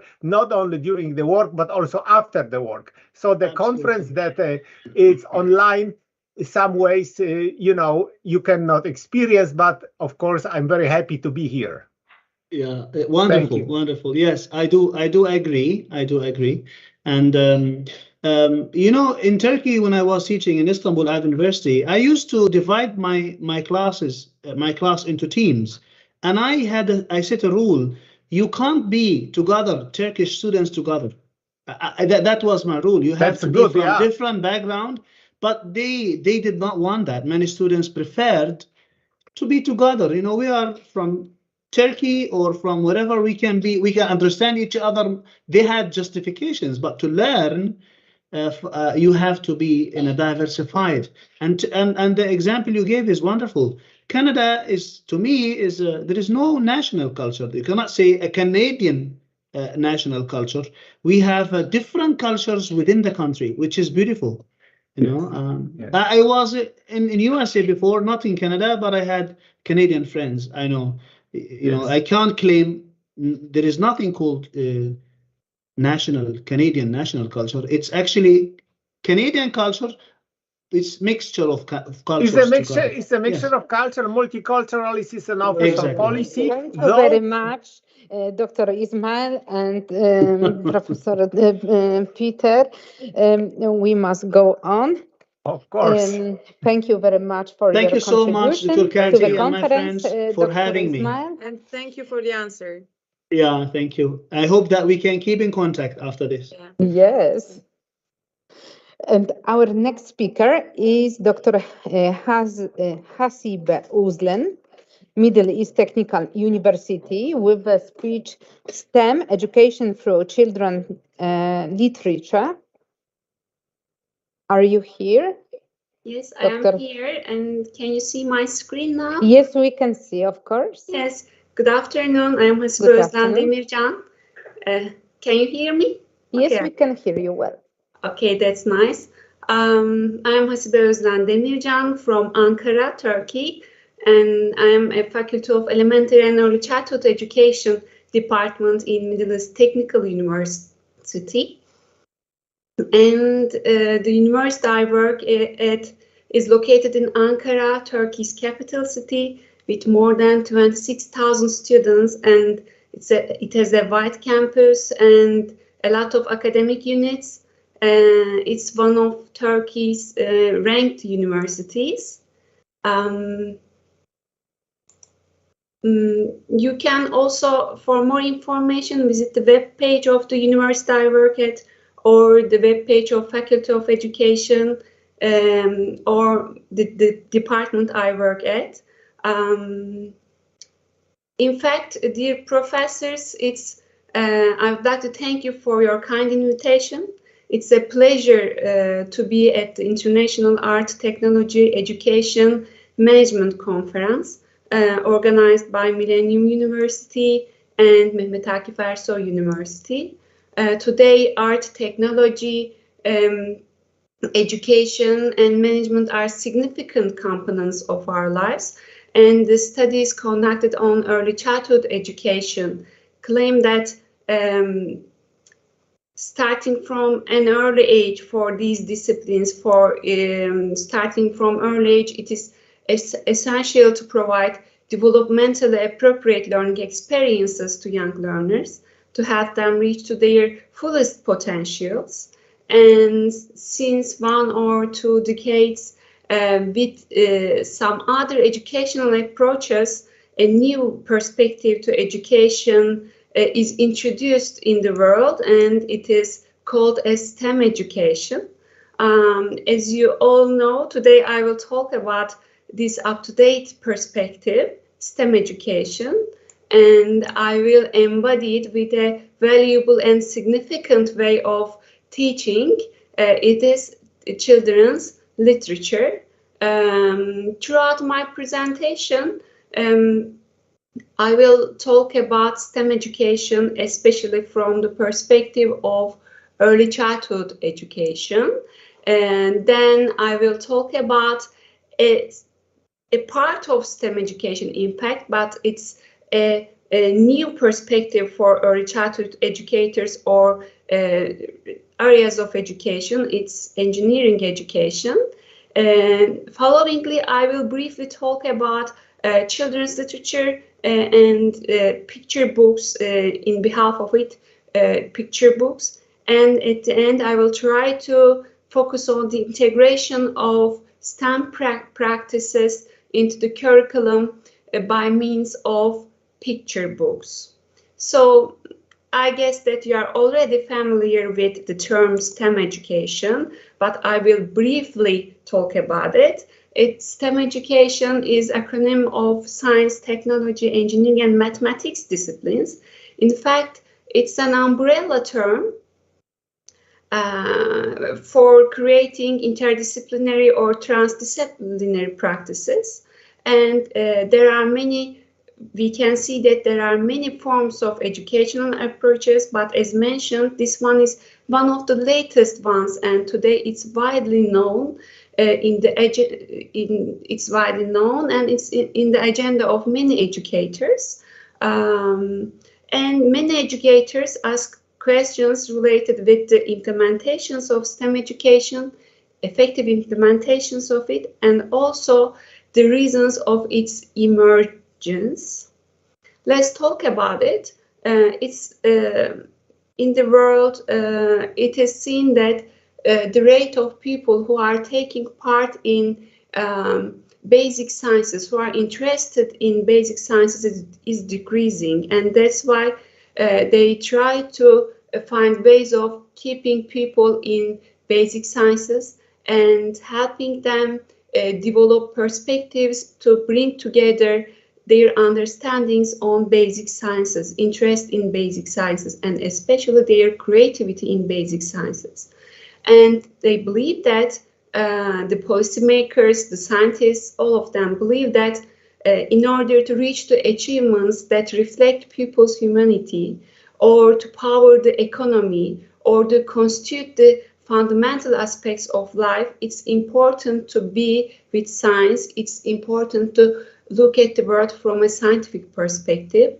And it's also not enough. It's important to bring different disciplines into vision. So by proposing STEM education, it is aimed to help the researchers, the learners, the professionals focus on different disciplines in an interdisciplinary way. This means that assume that the colors on the right hand side of the screen are different colors, and assume that each of them is one of the disciplines. One of them might be science, one of them might be technology. And they assume that in order to reach the fullest potentials of inventions or scientific literature, we need to bring together these colors. And also we need to help individuals create new colors, so make new inventions that makes the human beings come to a better point in terms of civilization. So the major reasons for proposal of STEM education was this, and as I mentioned, it is since 2 decades. It's used in the USA and in other countries. In many countries, the teachers are getting trainings related with this case, and we also see that since 10 years it's used in early learning environments. We can say that it's a call for integrative curriculum. So when we say STEM and STEM education, we can infer that it's about integrating many disciplines together, scientific disciplines together, and in this way we can reach the creative, innovative problem solvers, researchers, engineers, and designers. So while doing this, especially when we think about early learning environments and early childhood years, we have to be focusing on developmentally appropriate practices. We have to be considering the engagement level of children, because we are introducing new educational approach, and we are always talking about hands-on learning, child-centered education. So these practices needs to be hands-on and child-centered. And the core of STEM education is integrating different disciplines together. So we can say that the STEM education process needs to be integrated. So how can we do it, and how can we accomplish this task? It's a bit complicated, but it's related with discovering the philosophy of STEM education. The philosophy of it is related with creation of empowering a development of embodied culture, as Bevan and his colleagues proposed. They say that there are questions worth asking, concepts worth discovering, and process of trying to understand is a valued activity. In early learning environments, we have to follow the questions worth asking or the concepts worth discovering. In this way, we can focus on process-oriented learning, child-centered education, and in these environments, we can easily observe collaborative learning, the learning in which process-orientedness is facilitated, and in which multiple entry points and pathways are followed. So, as I mentioned, in STEM acronym, science, technology, and mathematics are familiar topics for early childhood educators or the educators, but the new terminology is engineering, and engineering in fact brings has the great role of bringing together the other three disciplines. That's why it's important to consider the nature of engineering, especially in the early learning environments. So again, the researchers are focusing on this issue, and in 2015, engineering design process is proposed. Let's talk about it. Engineering design process is, in fact, again a familiar issue for us, because we know that engineers focus on solving daily life problems and making inventions related with the needs of living creatures. So we can easily say that engineering design process is truly related with problem-solving framework, and problem-solving, development of problem-solving skills is one of the cores of early childhood education. So let's go into detail and talk about this engineering design process. As I mentioned, in 2015, Stone McDonald and her colleagues developed this process, and they tested it, and they saw that this process works with young learners. So it is composed of 4 steps: thinking about it, trying it, fixing it, and sharing it. So at the beginning, they propose young children some problems, and they expect from children to discuss about those problems, consider the details of that problem, and then brainstorm, predict, work on the problem, then try to make some inventions or some products related with the solutions of that problem, try it and then fix it, and if it doesn't work, go back, try it once more, and at the end share their experiences, share their products. This is basically the engineering design process proposed by Stone McDonald and his colleagues. So while doing this, we need to follow some issues, and according to them, the issues we need to follow are presenting design challenges that are authentic to engineering practice. So the challenges, the problems, the problem cases we present needs to be interesting and authentic, and they need to be open-ended. They need to have more than one answer. They need to value failure or what it teaches, or cultivate collaboration and teamwork, engage students in active, hands-on, inquiry-based learning. And all of them are, as you can see, the cores of child-centered education and developmentally appropriate practices.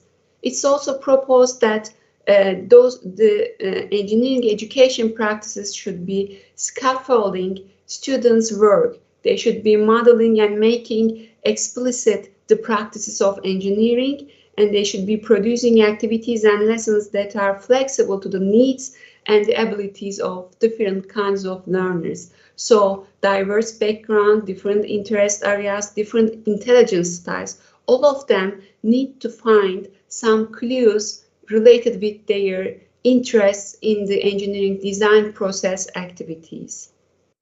Another issue to consider in this process is setting a learning in real world context. It means that using narratives to motivate students' understanding of engineering, or demonstrating how engineers help people, animals, environments, or society, or providing models with a range of demographic characteristics.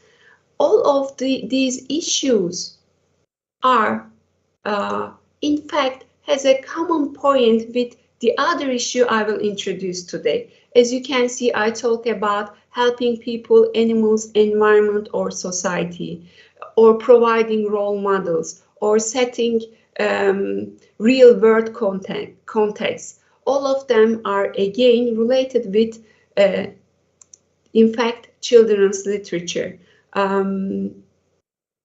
Sawyer, in his book, introduces the value of children's literature under 3 major points. He says that curiosity about life, knowledge about the world, and positive attitudes about self-esteem, tolerance, and social skills can be developed through children's literature. Children's literature are great tools for reaching to the goals of, as I mentioned here. So at the beginning, I talked about reaching the fullest potentials of human being, or helping individuals develop their visions in scientific knowledge, or creating new things, designing new things for individuals or the creatures. Or at here, we talk about curiosity about life, knowledge about the world, or developing positive attitudes. The goals of children's literature, especially in the early learning environments, the goals of children's picture books are common. It is mentioned that children's books, picture books, support success of the learners, helps them focus on learning language, or allowing the learners to explore language, or help them elaborate on the books, elaborate on the things they read, they understand, and elaborate on the perspectives of others. All of them can be accomplished with the help of children's picture books. Also, the literature in STEM education claim that to develop knowledge of human-made world, design processes and technologies can be used by means of the children's books, or to increase children's interest in engineering profession, children's books can be used. Also, in order to give instances of the work engineers do with use of characters common with children, it's possible to use children's literature picture books. Also, in order to cope with the possible misunderstandings children have about engineering, children's books can be used. These are all proposed in the related literature. Also, it is stated that use of picture books empowers STEM integration. So we all know that picture books are great tools that opens the doors of the world to young learners. And it is the most easy access tool for us. In our learning environments, we can reach to a lot of books. And at the beginning, I mentioned that the teachers have difficulty in figuring out how to conduct STEM education-related activities. So I can easily offer that as the literature supports. The picture books can be great tools for teachers, but how can we do it? How can we focus on picture books to establish learning environments that foster STEM education?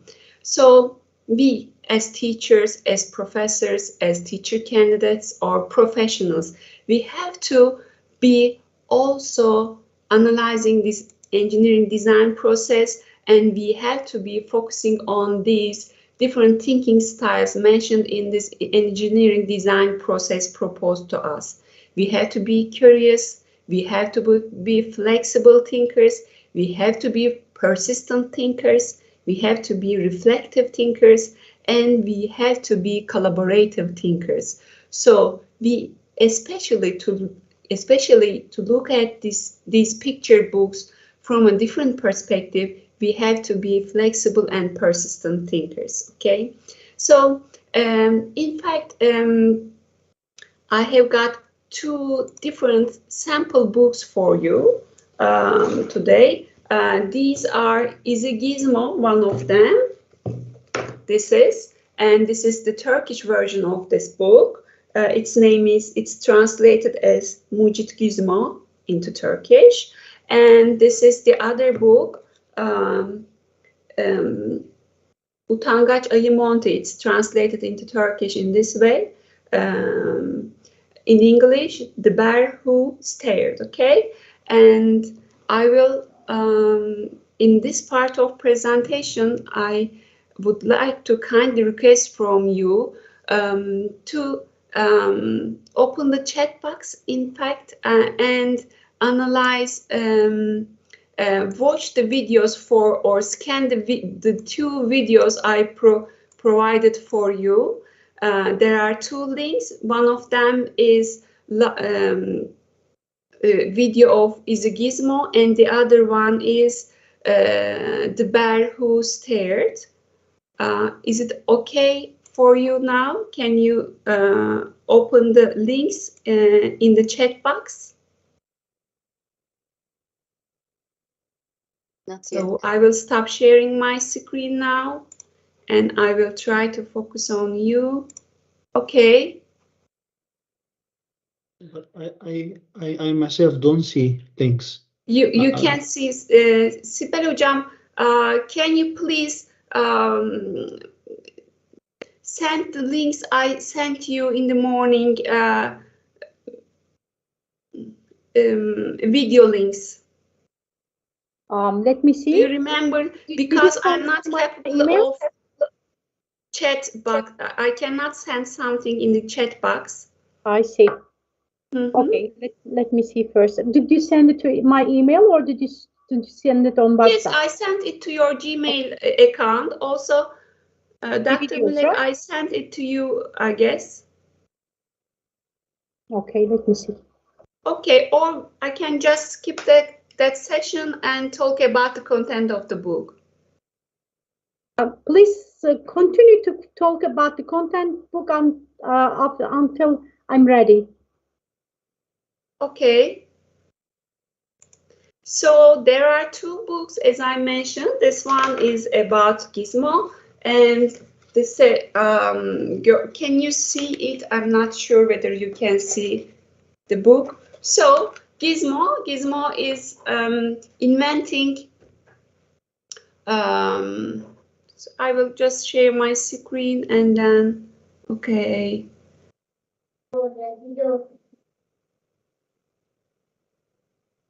I'm sorry, I will go on in a few seconds. I will go on in a few seconds, okay. I guess you can see my screen. So one of them is a Gizmo, and the other book is Bear Who Stared.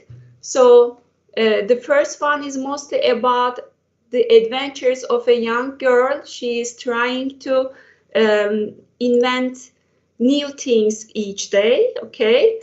And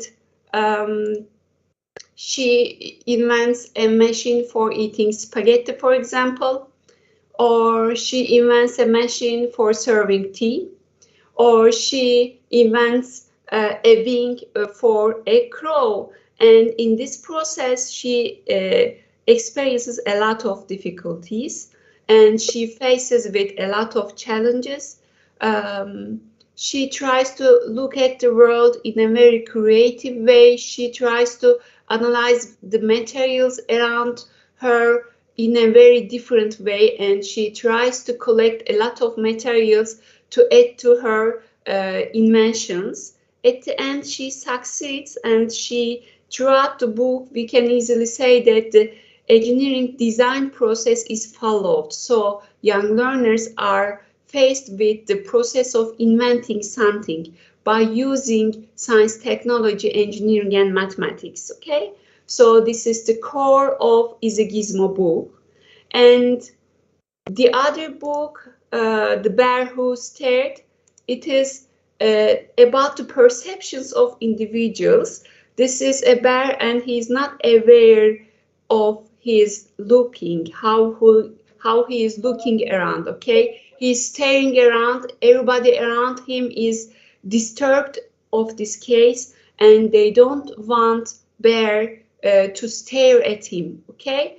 But he is not aware of this case. He is not aware how he looks, and he is not aware of effective communication skills. So these are two truly different book types, but I guess we can easily use Is a Gizmo in STEM education environments because it can be a tool for us to help children discover that they can invent something for the environment they are living in. But we have to look at this book, The Bear Who Stared, from another perspective, because throughout the book, the bear realizes his facial expression by looking at his reflection on the water. Okay, so he realizes his eyes and his face and the way he stares while he is looking at the water. And then, after reading this book, I realized that this reflection issue can be a great tool for STEM integrated practices, isn't it? So we can easily say that young children can work on inventions about reflection. They can work on engineering design process after reading this book. They can work on engineering design process after seeing the perspective of the bear who is staring, or they can focus on reflections with the help of this book. They can make observations, that is a common point with the other book's goal, and they can find solutions for problems of daily life. So, all in all, we can say that they are focusing on common characteristics. These two books are focusing on common characteristics, finding solutions for problems that are emerging in daily life. So one of them is related with creating wings for a crow, or the other one is inventing something that reflects the perspectives of others. And the problems can be solved by means of using STEM integrated practices. So one of the I've shared the videos on the talk box. Okay. Yes, I can share the video. Okay. In fact, I talked about the books, but if you want, we can spend some time on. Yes, definitely. Okay.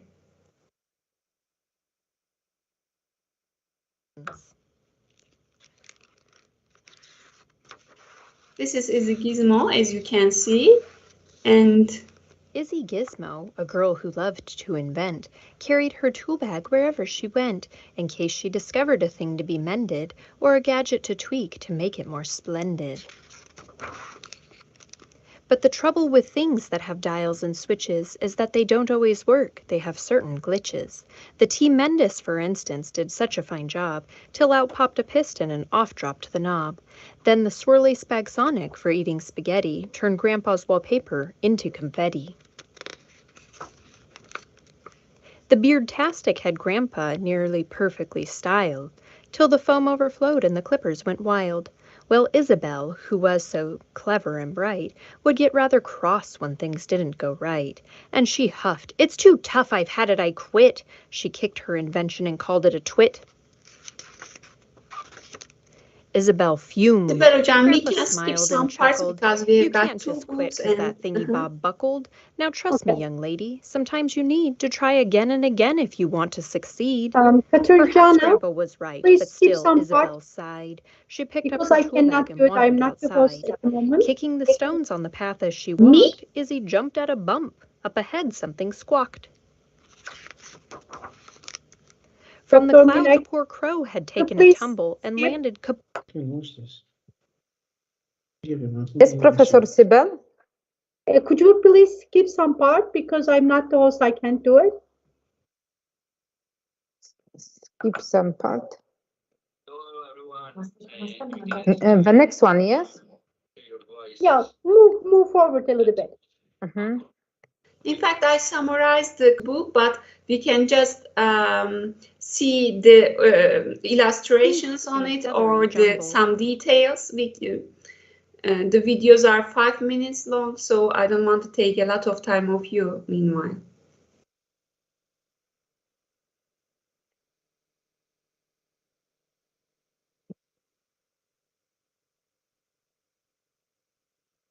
As you can see, she is always inventing. And at the end, she invents wings for the crow. And it works after a few trials.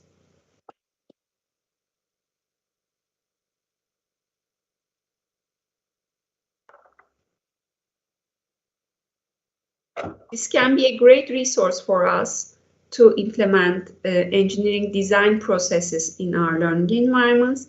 And the other book is, at first glance, is not related with STEM education, but the way we look at the book will create our STEM education perspective. So the bear is not aware of his reflections, and reflections is a science topic, and we can focus on reflections in our learning environments in the basic terms by creating mirror images, by creating mirror corners for children, by helping children discover their reflections with the help of mirrors. They are the basics of scientific learning in the early learning environments. Okay, we can also skip and analyze the major parts of this book.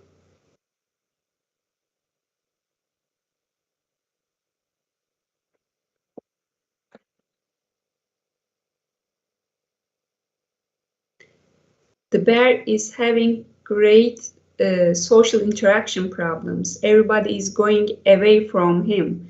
They don't want to spend time with him because they don't like his starings. This is the case. But he is not aware of the case.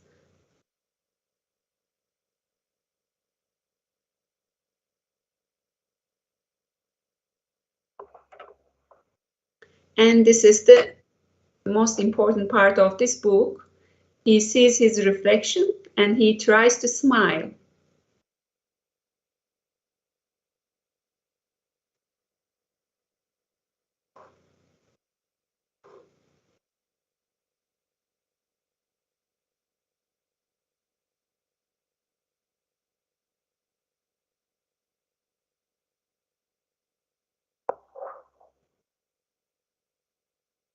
Okay, thank you very much. And okay, I'm going on. So we can easily say that I talk about these parts. One of the products of children's literature, picture books are easy to access resources used in curriculum development, and they can be used as facilitators, scaffolders, and empowering resource of STEM integrated practices. I just tried to give a way of doing it, but I know that by using different thinking styles, we can discover many aspects of embedding STEM education into our learning experiences. Here are the references I used throughout my presentation. Thank you very much. You can get in contact with me whenever you want.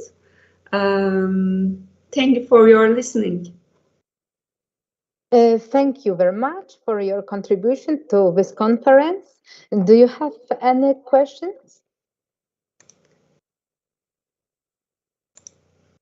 Okay, I can answer if you have any questions. We have so much materials out there, and really it's so rich, each of them.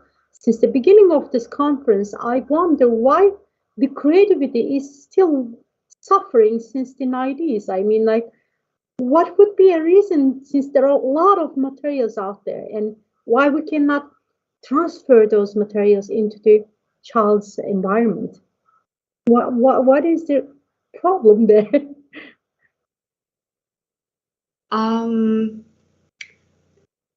From my perspective, it's related with trying to embed children into existing mechanisms, I guess. So the school systems, all of them are structured by adults or the government or the systems. And in a way, we are deconstructing the understanding of materials or the products with the experiences, with the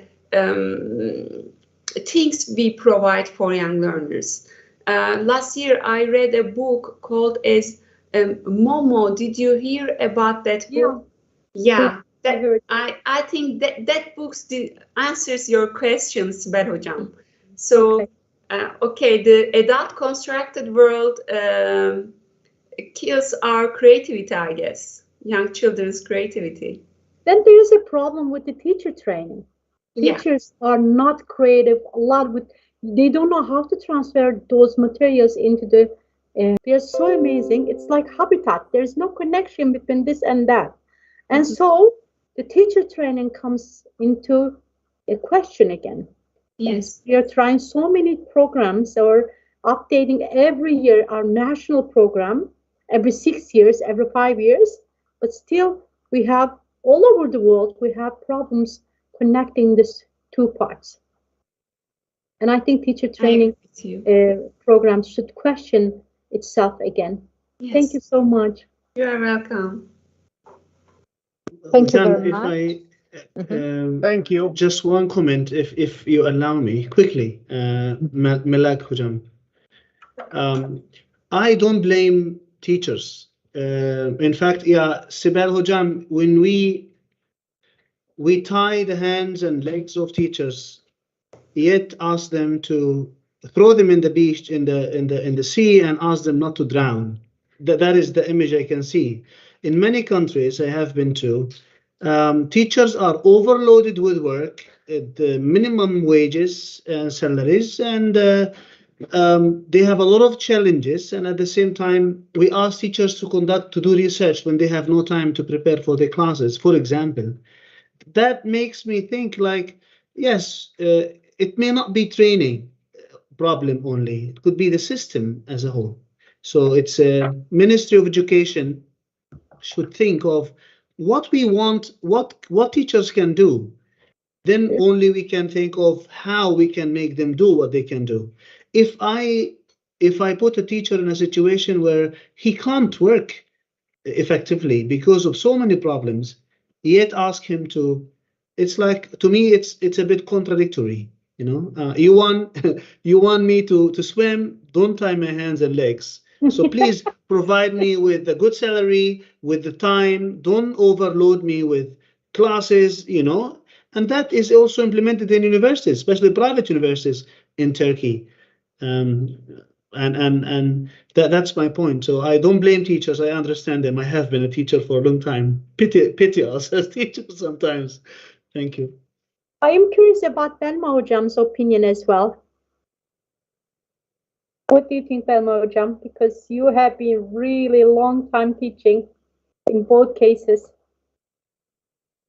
Thank you very much. Before I think Belma, excuse me. Belma is talking.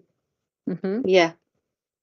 maybe I believe that it's very traditional attitude. In Turkey, parents and teachers very conservative for children. They don't want to children's happen the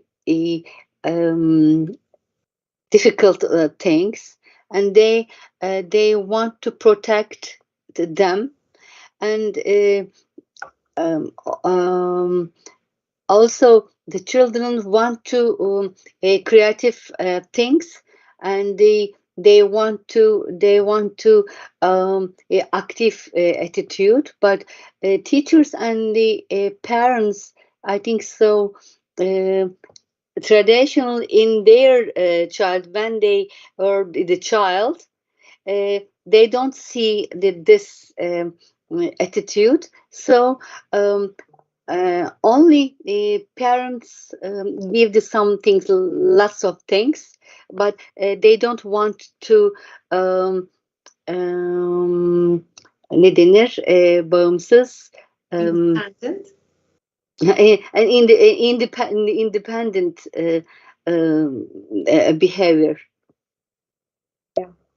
Thank you. Thank you very much. Before my dear Dean and Professor Siebel will close the conference, I would like to tell also that we would like to express our sincere appreciation for your participation and co-organization of this conference, which was dedicated to education in its broad meaning. Development, affiliation, and responsibility are undoubtedly crucial aspects in life of every human. This first international conference is a great success. It is the beginning of future fruitful cooperation, which we hope will be satisfying and inspiring. Thank you very much. Please, my dean, Dr. Tomasz Albiński, can you take a part? Yes, but what can I say more? I would like to thank Rector Gawrecki for full support. Thank you, Professor Sybil Karakel and Dr. Miłek for the idea of the conference. I'm glad that we managed to turn it something concrete. I would like to thank all participants of the conference for very interesting and inspiring speeches. I hope that this is just the beginning of discussion and cooperation that will be able to turn this contact into something permanent and deeper. I would like to thank my team. My people are invisible here generally, but without their work, the conference would not be possible. So, thank you, Katarzyna, Joanna, Honorata, Justyna, Zuzanna, Paweł, Rafał, great work. I would like to express my hope that we will be able to meet again. I believe that is worth continuing this conference and this idea. So, teşekkür ederim. Thank you one more time. Very nice. Thank you. Teşekkürler. Teşekkürler. Sağ olun. Thank you. Can we take the picture again? Like we did yesterday, a group picture, a group photo? Yes. Smile in Malaysia, they say, smile. We have to smile. They say that. We are smiling. Okay.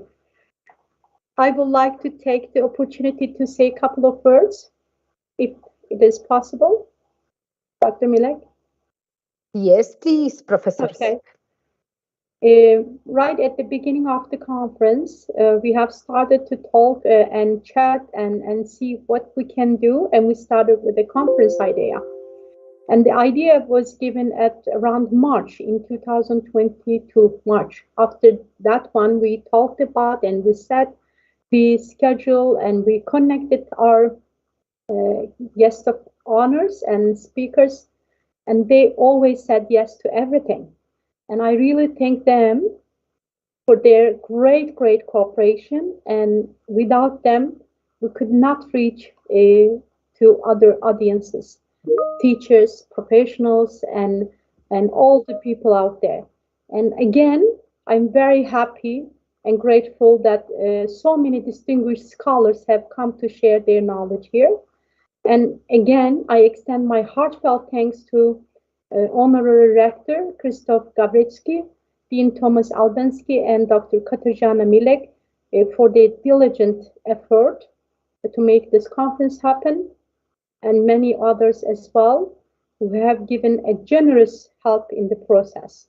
And I know and I saw that many other corporations will hand in place, and also we will hopefully visit each other and share our environment as well. Without traveling and seeing the culture, it is not possible. We saw, we learned, and so the next step would be to get together. And I would definitely recommend Dean Albinski, we can perhaps have a summer school in different subjects with all the scholars, and perhaps 7 weeks or 6 weeks. It will be fast, but I think it will be a great idea to establish a summer school with all these distinguished scholars and to keep in touch and to have them at the university as well, in Millennium University.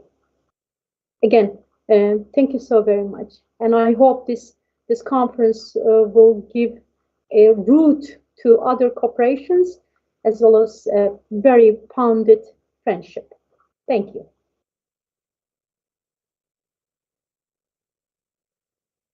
Thank you very much. And see you. See you. Thank you very much. Thank you very much. Thank you. Thank you. Thank شكرا you. درم. Bye. شكرا Thank جزيلا. you very much. Bye everyone. Was great Happy meeting to you. have Thank you. Thank مع you. السلامة. Hope to see you soon. CSA. Bye. Bye bye. Bye bye. Bye. Stay in touch. Thank you. Bye. Say hi to Mina, Fatih.